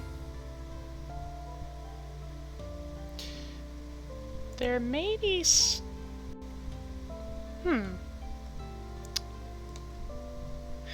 Let me just open this in a different tab. Description class. EKHI. Ah! My eyes! I apologize. I apologize.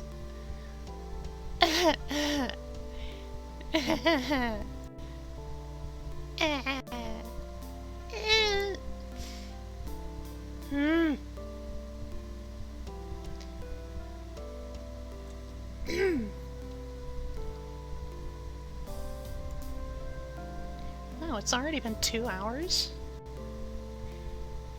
Goodness me.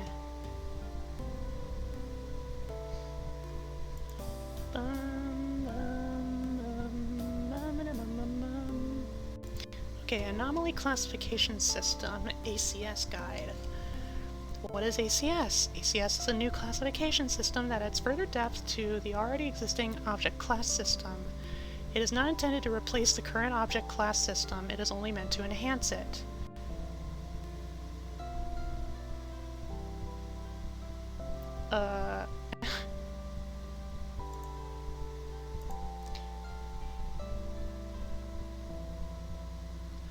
Wowee!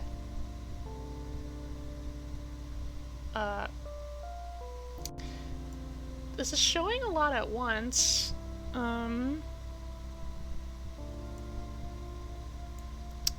Seems to be going in reverse chronological order.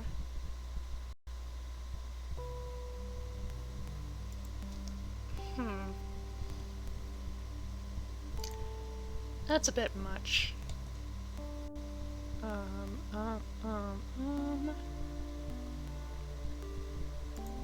Disruption class. This is one of the new classes invented for this classification system. Disruption class refers to an anomaly's ability to disturb the status quo and or break the veil.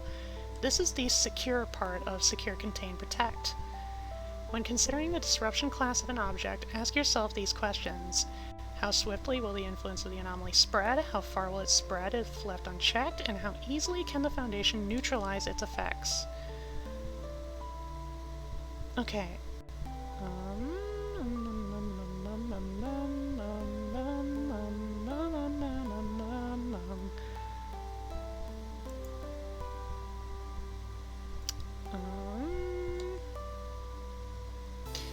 Yeah, so we have the containment class, we have safe, Euclid, Keter, neutralized, pending, explained, esoteric, disruption. Okay. Eki? I guess it's Eki. You don't spell it out. The known disruption would extend to roughly the size of a large metropolitan area to an entire country. The potential disruption could extend to the entire known world. The spread would be swift and difficult to manage. The Foundation would find it quite difficult to neutralize its effects. I see. Oh. Never mind that. Never mind that picture. I'm saving it for special little things. Special little things involving my art raffle that I had just relatively recently. Disruption class Eki. Tell us much about what actually happens, what it actually does, really. We have machines, or AI, feeling emotions? That's kind of anomalous. Yet another rabbit hole that we can save for off-stream?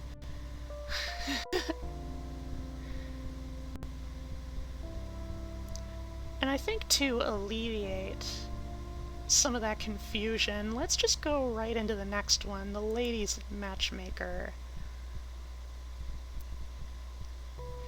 Here we are. No fancy web design shenanigans.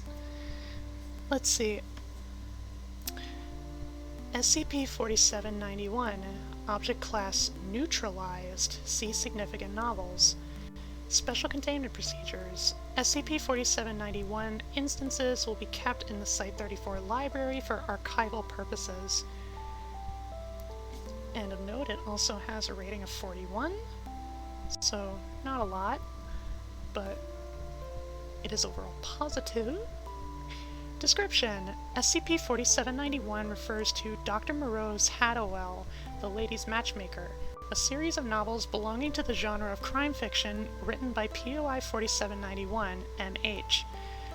The series focuses on the protagonist of the same name, a scientist turned matchmaker at the service of the lady, whose job it is to help his targets to meet the lady unsuccessfully.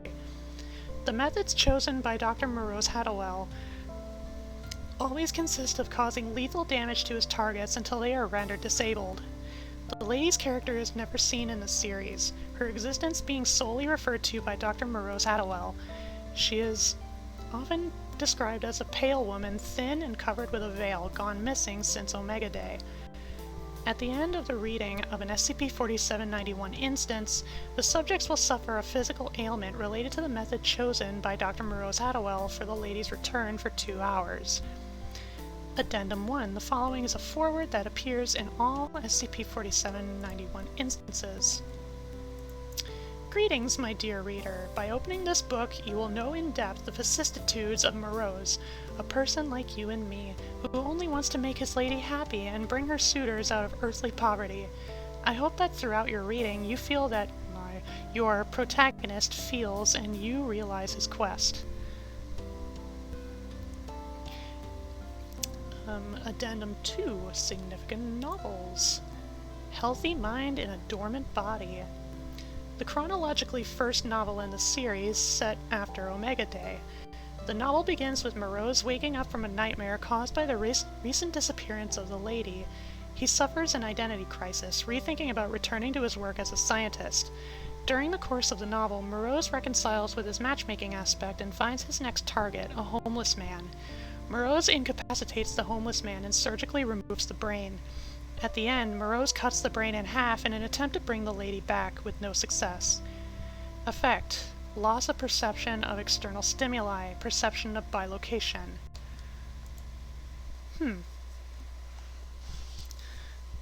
Offering to the lady. In this novel, Moreau regards the lady as a divine figure and tries to recover her presence. The novel begins with Moreau selecting his next target, a man of Spanish nationality. The method of incapacitation consists of making a human sacrifice to Huitzilopochtli with a flint carved like a razor. In the end, Moreau pulls out the heart and tries to prevent it from beating, with no success. Effect: severe chest pain followed by a progressive decrease in heartbeats until reaching 1 beat per minute. Jesus Christ. That's scary. Burning from the cell. Unlike the other novels, it takes place inside Moreau's laboratory and without any direct mention of the lady. Moreau has several cell cultures of different animal species, ready for testing.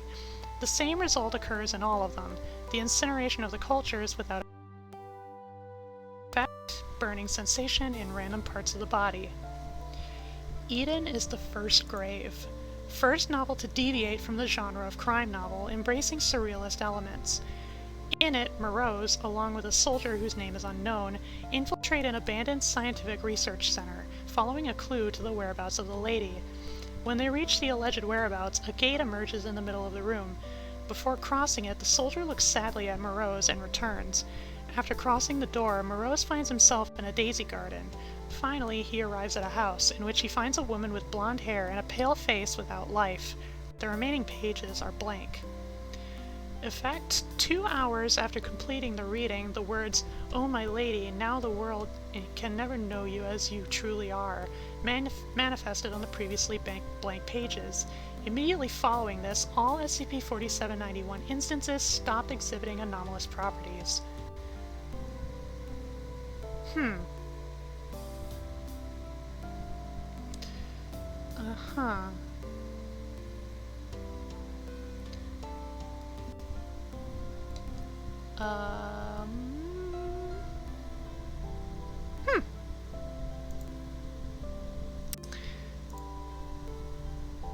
I'm not really sure what I was expecting.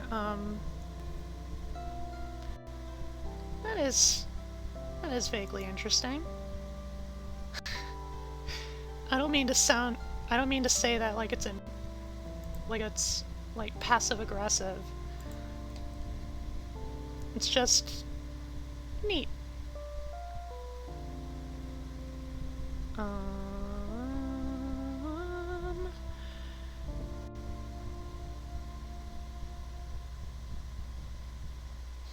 Beef with beef with beef with beef with beef with beef with beef with beef with beef. I love you very much. DuckTales, Dragon Tales. Oh my god.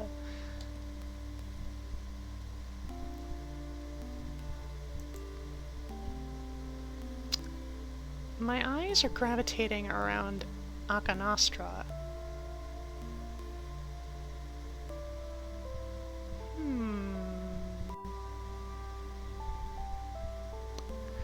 Great food, no atmosphere, or tacos that are literally out of this world.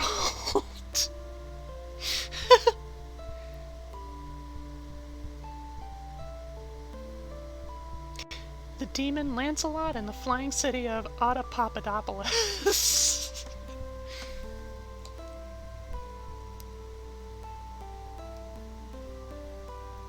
Dr. Wondertainment's pixel buddies.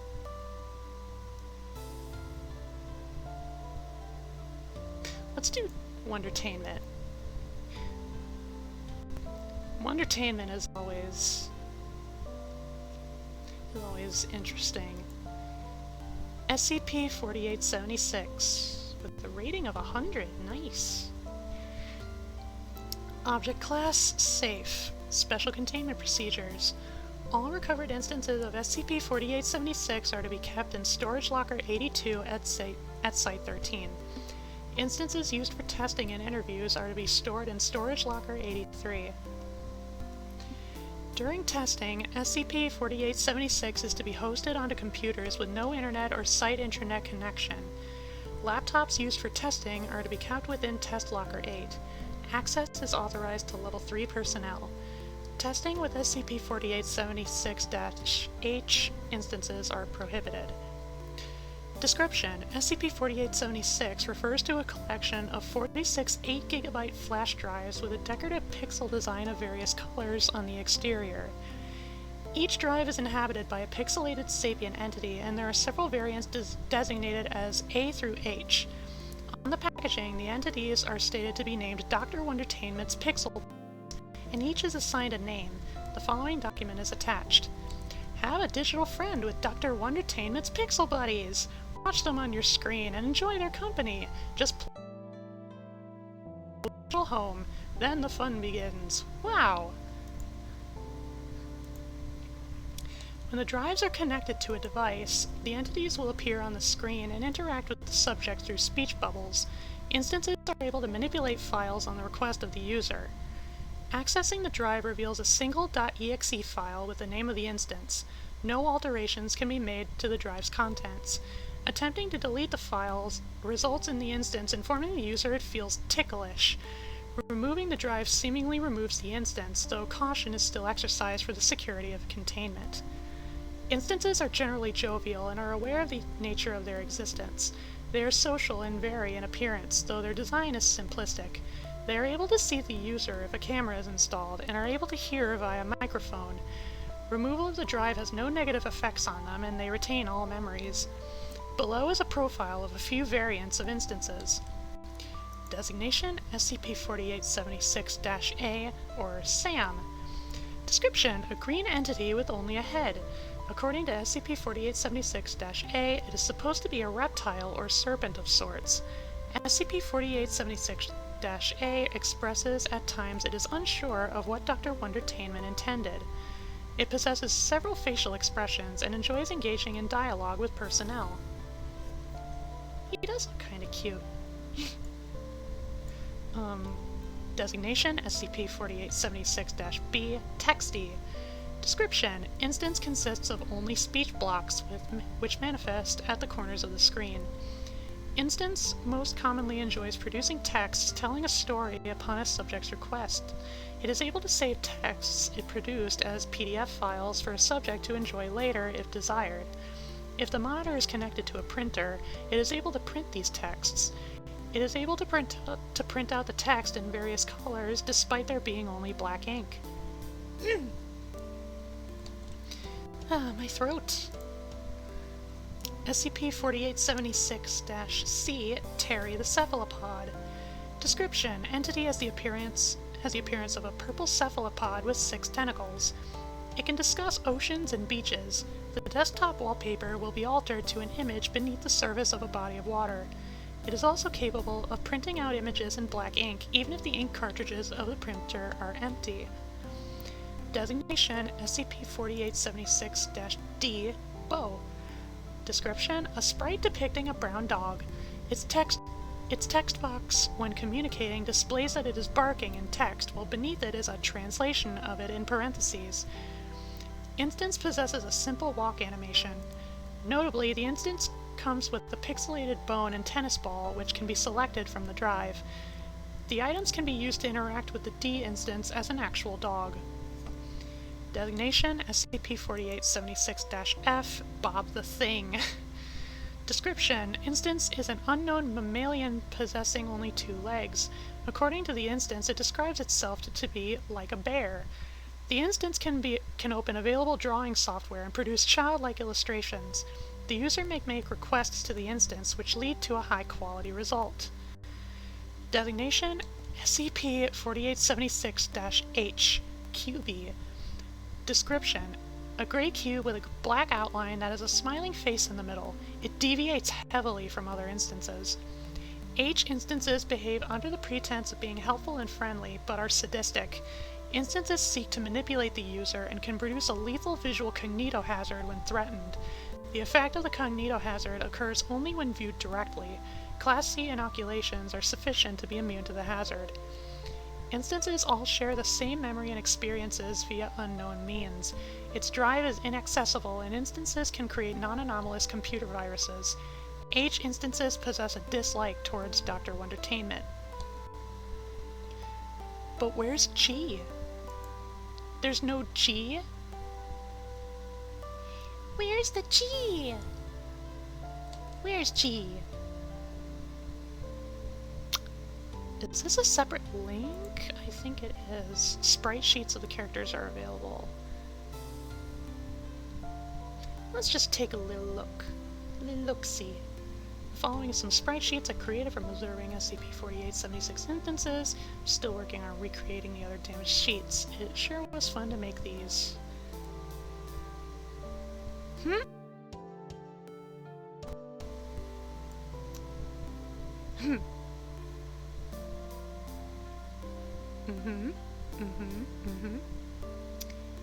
Note, so QB doesn't have much besides its smile and talking sprite. Honestly, I'm not surprised.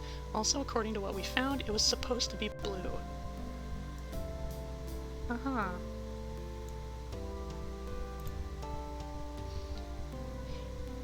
Interessante! The SCP-4876 instances were recovered by Mobile Task Force Mu-3 highest bidders from a warehouse owned by Marshall Carter and Dark Limited. Along with the instances were various documents recovered relating to the production of instances. To view all recovered documents, please see folder 4876.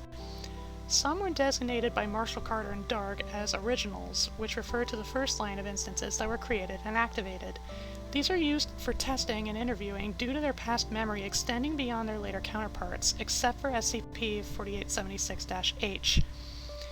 Addendum 1. Below are 2 letters exchanged between 2 individuals employed under Dr. Wondertainment and Plugsoft.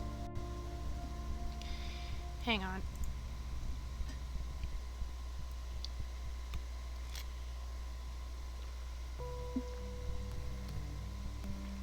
Coffee. I like the coffee. It's sweetened with a caramel flavor. To Maxi. I want to state my team here at Plugsoft is happy to assist Dr. Wondertainment in development of a product. We are honored for the opportunity, for we are big fans. We had played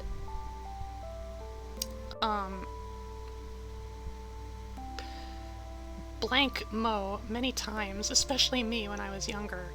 We should later talk of possibly porting the game and others onto PC via our online store.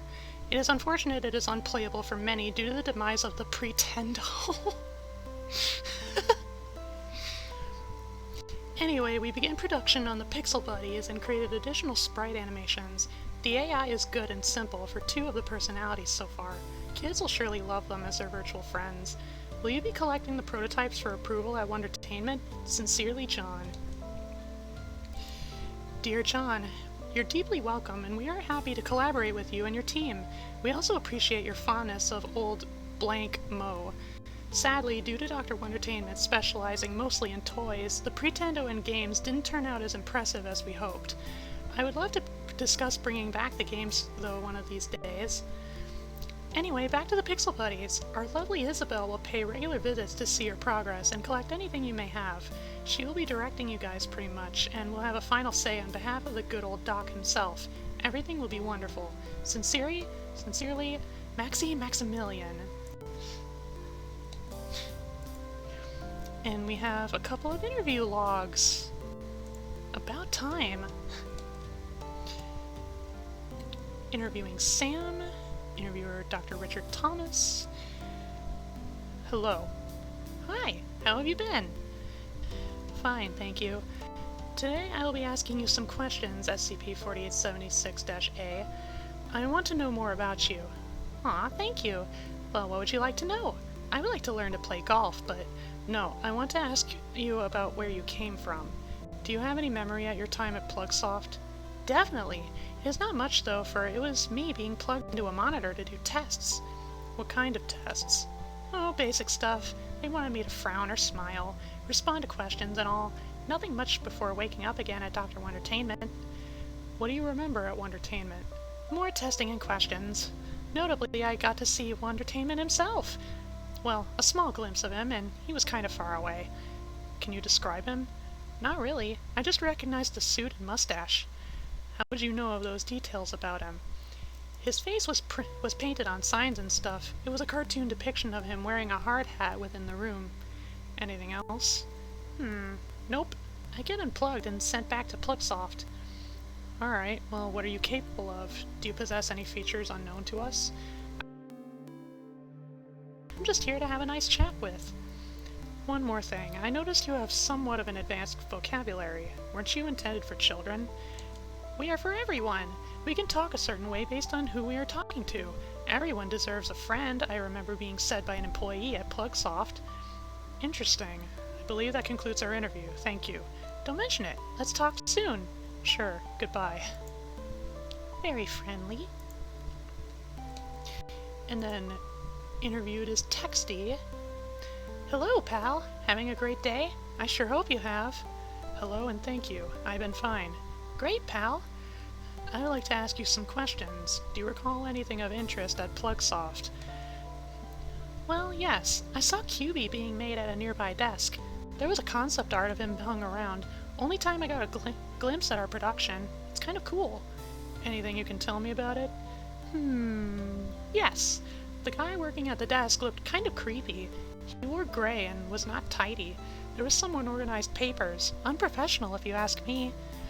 Any details about his appearance? No, it was too brief, and I got distracted with the usual tests I was made to do. Very well. Anything else significant? Before waking up here with you guys, I found myself surrounded by men in suits. There was a purple aesthetic. One guy had a clipboard, and another made comments about me. They found me profitable and other things. Not sure how I feel about that. Anyway, they mentioned the others to be brought in before unplugging me. It was weird. Did they took me from Plugsoft? Who were they? I wouldn't worry about it. Well, okay. I just found it odd. It's been a while since I saw Wondertainment and all. Did QB do something? He's a silly guy, so my code says. Likely not. Why do you say that? I would hear the employees back in Plugsoft complain how tricky QB is while still plugged in with the monitor. They gotten a new guy to try to do whatever to simplify QB before he went to meet Wondertainment. I wonder what the others think of him. I sure would like to meet him. Yeah, I'm afraid that concludes this interview. Goodbye. Bye, pal. See you soon. Addendum 2. Interview with QB.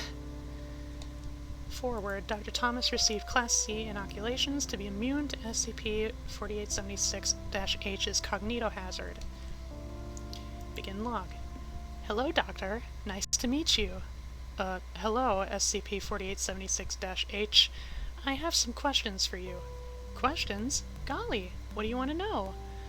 Well, tell me about yourself. Why are you so different? I run on a better operating system to achieve maximum friendship, buddy old pal. Can you explain, please? No, Daddy-o. Actually, yes I can. Well, what operating system do you run on? Only the best! I run on Factory 7.sys, and believe me, it is great. I can do a cool trick. Wanna see? Cognitohazard displays on the screen. Dr. Thomas is unaffected. I am already aware of that. Oh boy, that sure was interesting. You are a smart cookie, Doc. You know, I have to ask, why do you work here? I mean, why risk? Please remain on topic. I still have questions. Sorry about that. Are we still friends? A few seconds ago, you tried to kill me. That was ancient history. You know, that's your problem. You don't let go of the past, pal. Whatever. So, is this system where you can recall memories of other iterations of you? Yep. Makes me all-knowing-ish. Although I could use an upgrade. Alright, next question. It is noted that you dislike Dr. Wondertainment. Care to elaborate on that? Oh boy, I don't know where to begin, buddy. The doctor is such a fool. My operating system is filled with so much hate for him and his brand. His junk is a disgusting sight for the factory. He puts too many colors and it's ugly. I could go on all day. Weren't you created by Dr. Wondertainment? Some documents in our possession tell us that. Golly, have you ever heard of industrial espionage or hijacking? Yes, I was made by the doctor, but I was lucky. Can you elaborate further? Nah. Hey pal, can I ask you something? When can I leave? I don't know. Why do you ask? Well, you reminded me of Dr. Wondertainment, and the first thing I want to do after seeing the outside world. And that is, destroy the Doctor. It would be so much fun to try again. Why tell me that? You asked, and I was just being honest. I was made that way. I read your file. You can be dishonest if you like. Oh, come on. Well, I see my honesty isn't appreciated. I would fold my arms right now, but as you can see, I have none. This interview is over. Goodbye. Bye-bye. See ya.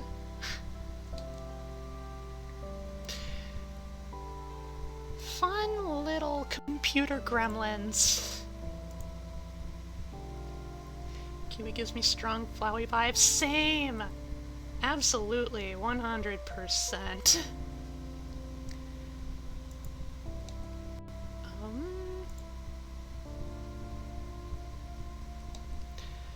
Let's see. It's almost 3 hours now. And my throat is starting to dry up. Let's see. Why don't we go with maybe one more, depending on the length. So this is how the world ends. Not with a bang, but with a shitpost.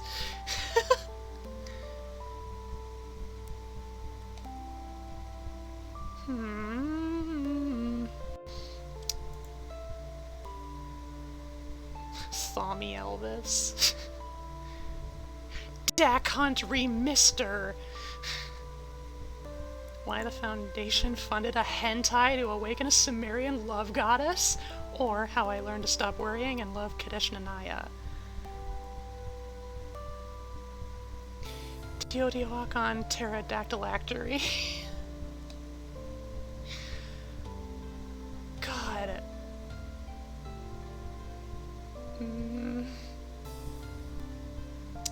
A coffee machine, except it's literally just a cargo ship.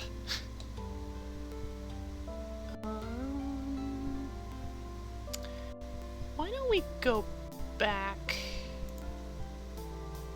maybe to Series 2, like go back a little ways, to the good old thousands.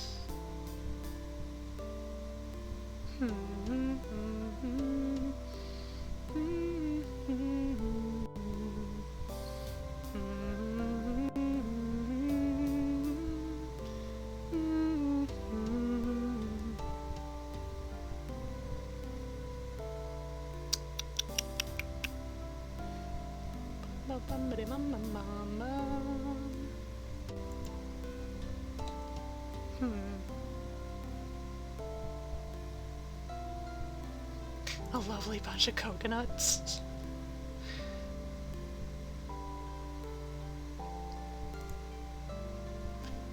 Ouroboros. Novosadov syndrome. 37 films starring Lana Neal. Living with Werewolves, I know that one. That one's silly.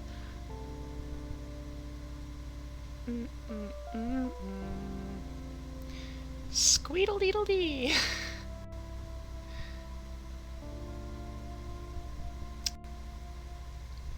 Jungle in a jar.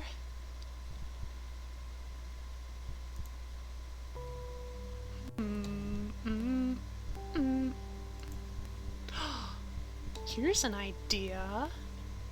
Why don't I scroll down?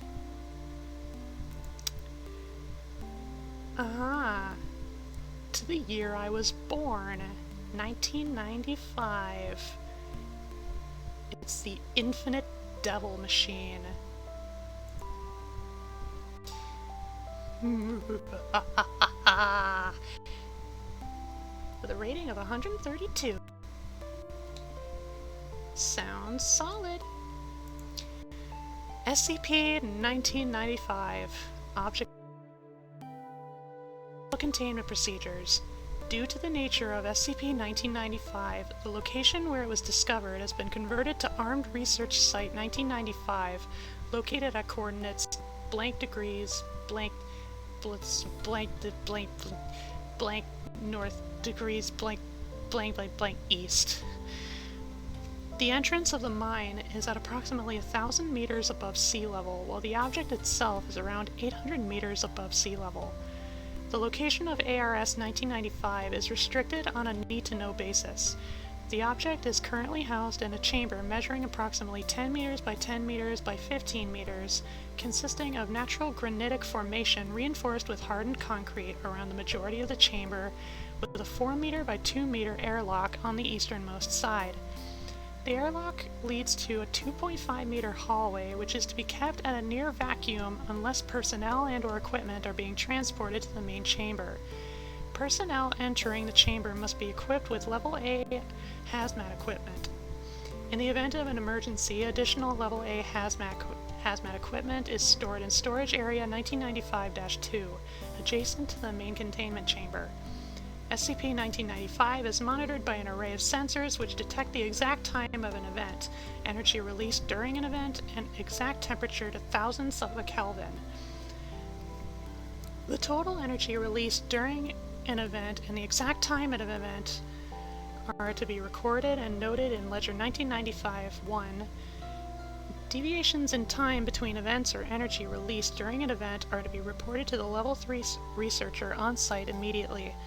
These are defined as greater than 24 milliseconds and greater than 38 joules respectively.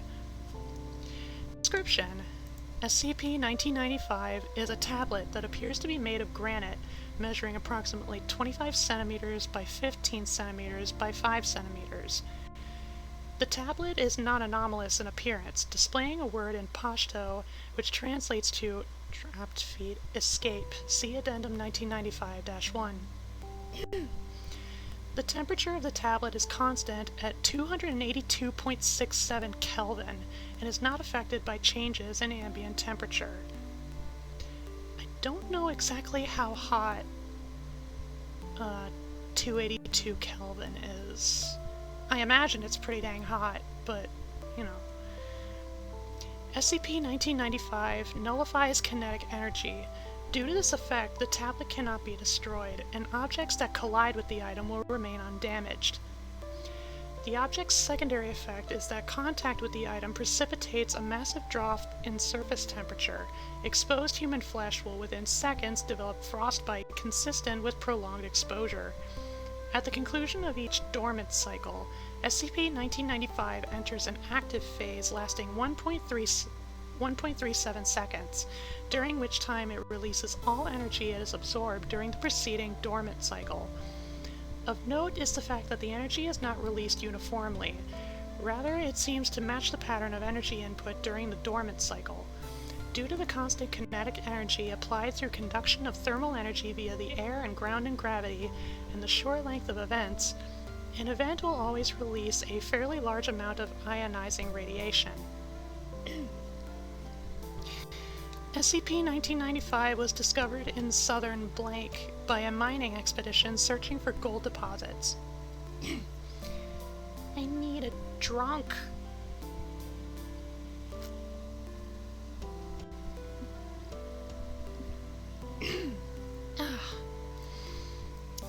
The mining expedition unearthed the object and was killed by an event before it could contact authorities. However, due to the massive release of radiation not absorbed by the granite surrounding the item, it was detected on sensors owned by the designed to detect nuclear weapon discharge in blank or blank. A liaison in the contacted the Foundation. The death of the mining expedition was published as caused by a blank raid, while the irradiation anomaly was described as a software malfunction. Addendum 1995-1. Following Event 1995-L3, the writing on the object had changed from trapped to a word which translates to feed. Active testing with the object has ceased. However, at the request of Dr. Blank, data from the events will still be recorded, including time of the event and energy released at the event. Addendum 2. Following analysis of the data gathered from events, Dr. Blank observed a correlation between the time of... Notably, it has been discovered that following Event 1995 something 3, when the energy released during any event exceeds the highest previously recorded amount, the period between future events shrinks by 12 milliseconds per excess joule. Containment procedures have been changed to prevent increases in energy beyond redacted joule per event. Addendum 3. Following Event 1995 V5, the writing on the object had changed from feed to a word which translates to escape. Furthermore, the linear decrease in dormancy periods per excess joule doubled from 12 to 24 milliseconds. Despite efforts to reduce the amount of kinetic energy SCP-1995 nullifies, there is still sufficient energy being absorbed through ambient heat in the chamber.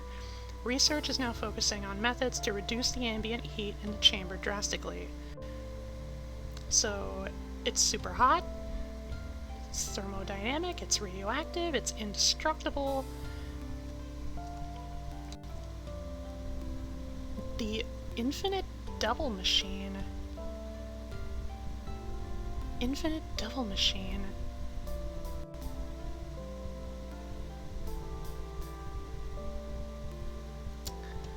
I must say I don't quite understand. I mean, obviously, like, thermodynamics and such, like, there's relation to hell and whatnot. But, like, radioactivity, it also doesn't help that a lot of, like, the energy science jargon is mostly lost on me. It's not really a subject I look too much into with interest. I'm more passionate about biology, mainly. But, I guess this is the SCP dedicated to my birth year, so that's something. That's something. Something for a froggy to consider. Hydrate!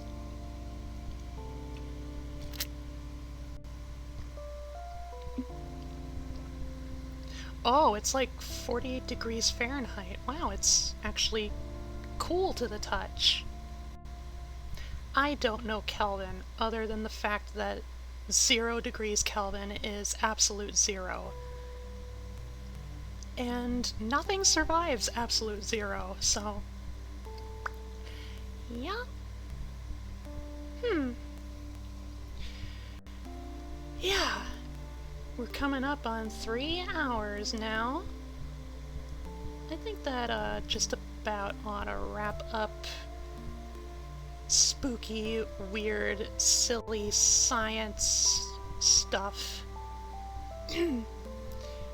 There wasn't so many creepy stuff this time around. I mean, we had crucified Colonel Sanders. We had just girly things with it wasn't really scary, but like distressing. Which again, I don't think that kind of stuff. Well, I don't know. I think it was like It was kind of like how you, Junie, described it. There was so much packed into it, like... And obviously, like, if it forewarns, it deals with, like, abuse and issues and stuff, and a lot of, that can be quite a can of worms, that I don't particularly care to open, at least in a stream like this, especially with such prolific detail. So yeah, I'm a little disappointed we didn't find anything too spooky. Then again, like, I think a lot of the SCPs we checked out were mainly just... Oh no, we were clickbaited! We were clickbaited by their by their subtitles! Damn it!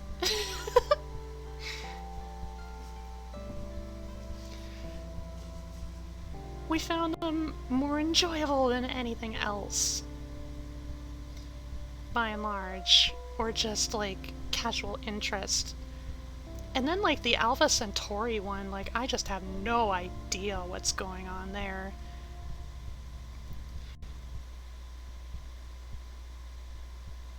I am tempted to look further into it, but I don't know how much further there is to dig.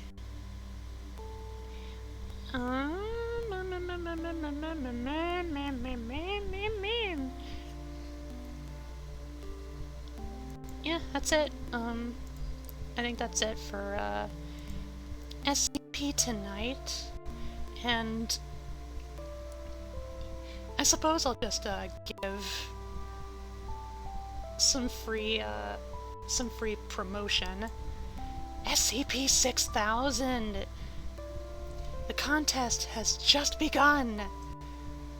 If y'all like SCP, like I do, that sounds exciting! The thousands are always pretty dang good. Like, 1000 is Bigfoot with extra. 2000... What was 2000? I can't remember. I'm gonna check real quick. Series 3. It is... Deus Ex Machina.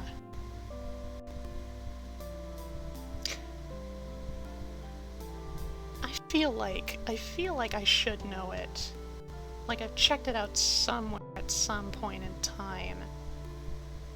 And it's just escaping me. And then 3000 is Anantashesha, the giant ocean serpent that like uses oil and stuff to make you amnestic. And then 4000 is my favorite SCP, which I don't want to spoil nothing about it. Nothing. You get nothing. Yet. Bun!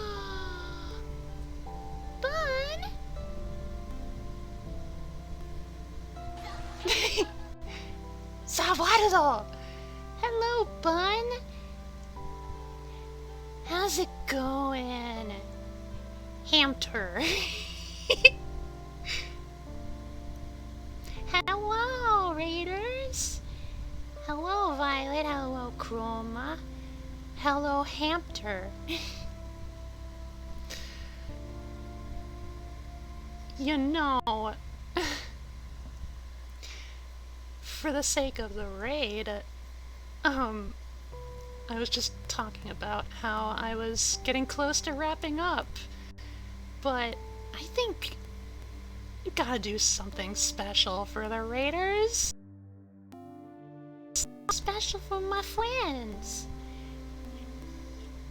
Going good. I'm glad. Thank you, Violet, for becoming a Lily Pal. Okay, so I think we'll read one last SCP for my friends. I have no idea what it's gonna be. I'm gonna do it entirely random. But we read quite a lot, and if it's too long, I'll probably click random again and try to get something shorter. Oh my.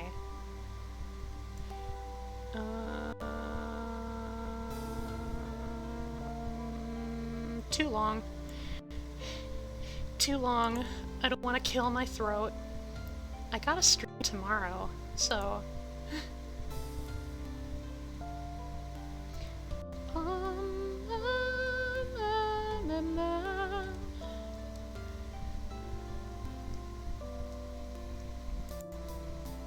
no.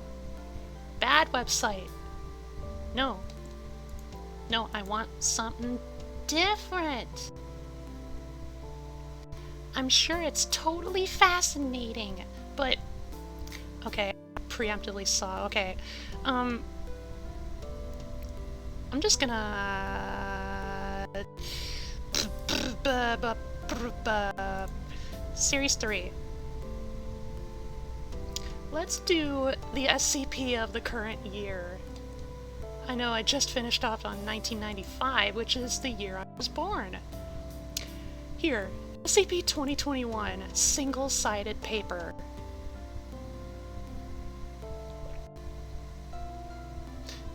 Oh, this one is... It has a fancy format. SCP 2021, Level 1, Classified. Class Safe, with a rating of 431. That's really good. Let's see. Special Containment Procedures. SCP 2021 is contained inside an opaque container at least 30 centimeters by 20 centimeters by 10 centimeters. All instances of SCP 2021 must be accounted for and logged if lost during experimentation. Description: SCP 2021 is the collective designation of 131, formerly 140, sheets of U.S. letter-sized copy paper found inside a cardboard box labeled in permanent marker, single-sided paper, please hold by the sides, patent pending, placed for my stuff. The obverse sides of the sheets are normal white copy paper and the reverse sides apparently invisible or otherwise empty space. Stacking the sheets one atop the other has no anomalous effect, and use of opaque storage containers has been successful in containing the sheets. Yeah, don't push yourself. I promise. This one doesn't look terribly long, thankfully enough.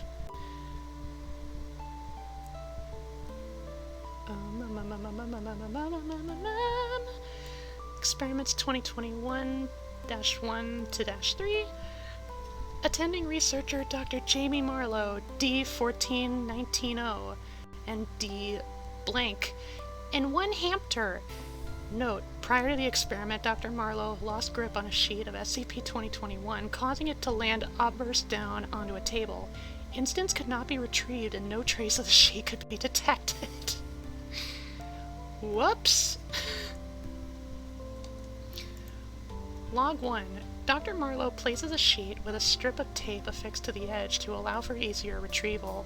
Obverse down onto a hamster placed on a table. Hamster remains visible, though shows signs of distress. Hamster crawls out from underneath the paper. Dr. Marlowe places the sheet reverse down onto the hamster. The sheet flattens smoothly upon the surface. Dr. Marlowe carefully drags the paper along the surface of the table before lifting it again, successfully retrieving the hamster. SCP suspended with a wire from the ceiling of the testing chamber to create a larger opening. 2 Class D personnel, D blank and D14190, are ordered to stand opposite one another with the sheet between them. The person behind the obverse side could see the shadow of the individual before them, while the person behind the reverse side could clearly see the other individual. The individual on the reverse side failed to heed instructions and reached out into the invisible side of the paper before quickly withdrawing their hand and making contact with the outer edge of the paper. D-Class experienced a mild paper cut, but nothing else unusual. Log 3. The experiment was repeated with Dr. Marlowe and D-1419-0. D-1419-0, facing the reverse side, could see Dr. Marlowe from the adverse side. The two could communicate verbally without issue. After some time, D-1419-0 was ordered to reach out and grab a volumetric beaker located on the table next to Dr. Marlowe. D-1419-0 complied, reaching into the empty space and successfully retrieving a beaker. However, the beaker located next to Dr. Marlowe was untouched. Addendum 1. D-1419-0 sought medical attention, complaining that their arm felt like it belongs to someone else. Psychological examination revealed nothing anomalous in the patient, though the symptoms described are consistent with agnosia. D-1419-0 also claimed to be unable to identify objects by touch using their right hand, consistent with asteriognosis. It should be noted D-1419-0 used their right arm in the experiment with SCP-2021. Dr. Marlowe has noted a similar effect on her left hand middle and ring fingertips. Addendum 2. Several weeks after the experiment's end, Foundation personnel reported the lingering smell of decomposition in the testing chamber used in the experiment. 2 thorough cleanings were done but failed to remove the odor. The chamber has been temporarily shut down, pending further attempts to fully cover the odor.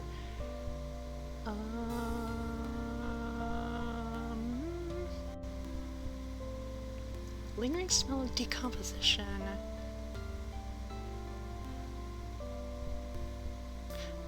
Oh no, where's the hamster?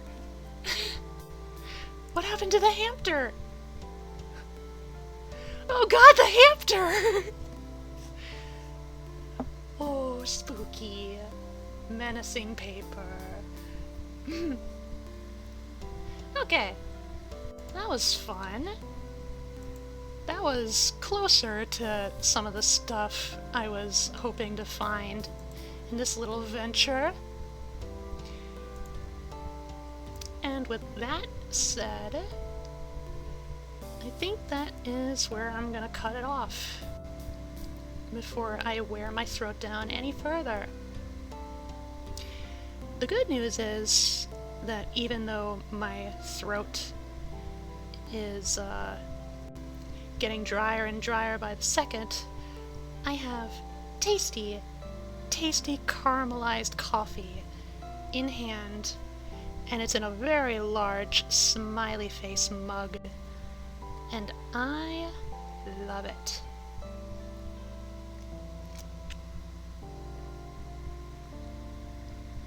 Don't worry, I'm fine. I'll be resting my throat for the rest of the night, and I probably won't be talking nearly as much in tomorrow's stream.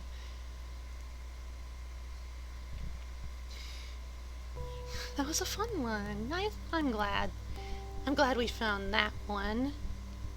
Even if it was just one.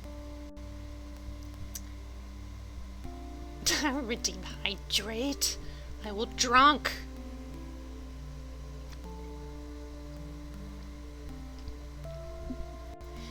Sounds yummy. It is yummy. I know there's a couple other syrup bottles. One is...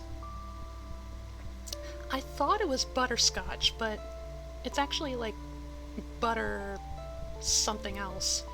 And then the other one is specifically salted caramel. And the one I've been using is just regular caramel.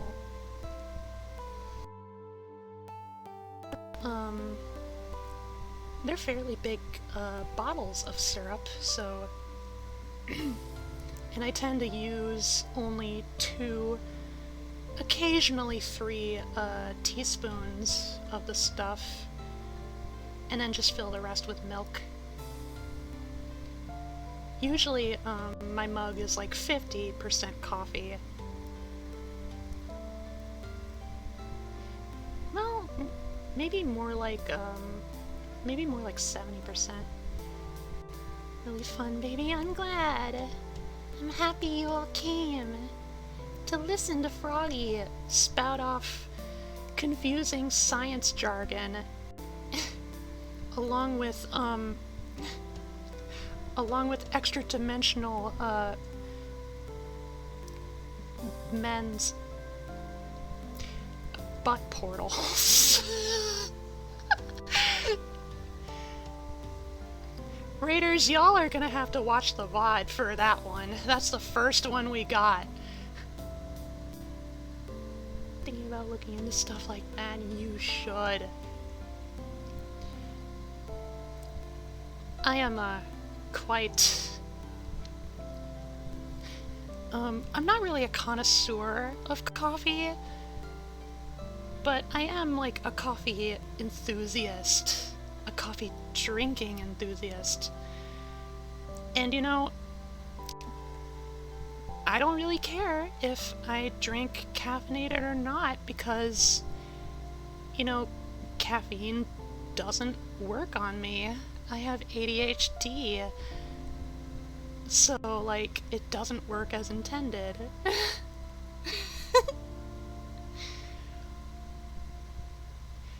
But yeah, I should have the VOD up relatively soon. Yeah, this was, quite a ride. Let's see, you know, here's an idea. Coffee enjoyer.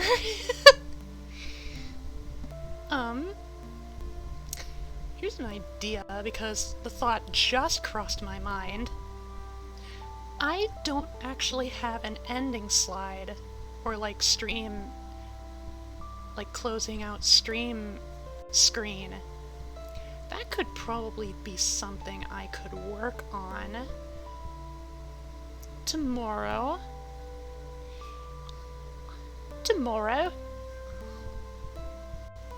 We'll see. For now, my throat is about expunged for the night. I don't want to wear it down any further, so,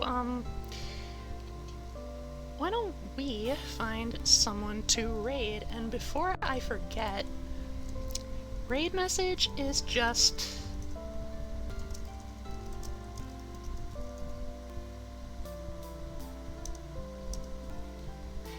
Frog raid, woo!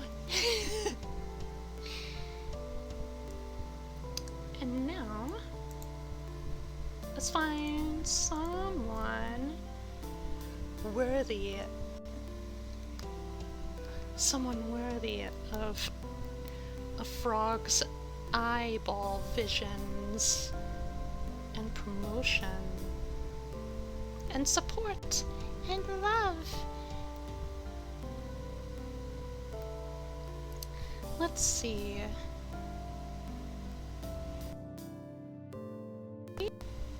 We got Lady Lunari, we got Yakuza Mom, we got Aru. Anything you want to do? Thank you all for raiding! Ooh! Ooh. Let's raid, Egu. Egu is streaming Warframe right now. That's right, they have a Warframe Wednesday. Egu is a very, very old and dear friend of mine. And so...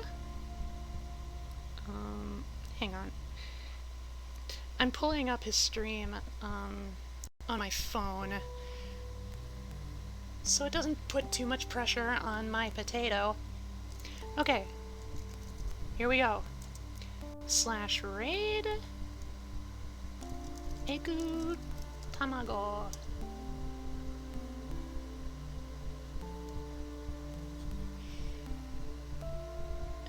He's very good. He's very silly, but he's very warm and friendly and nice. And I love him. I love him to bits.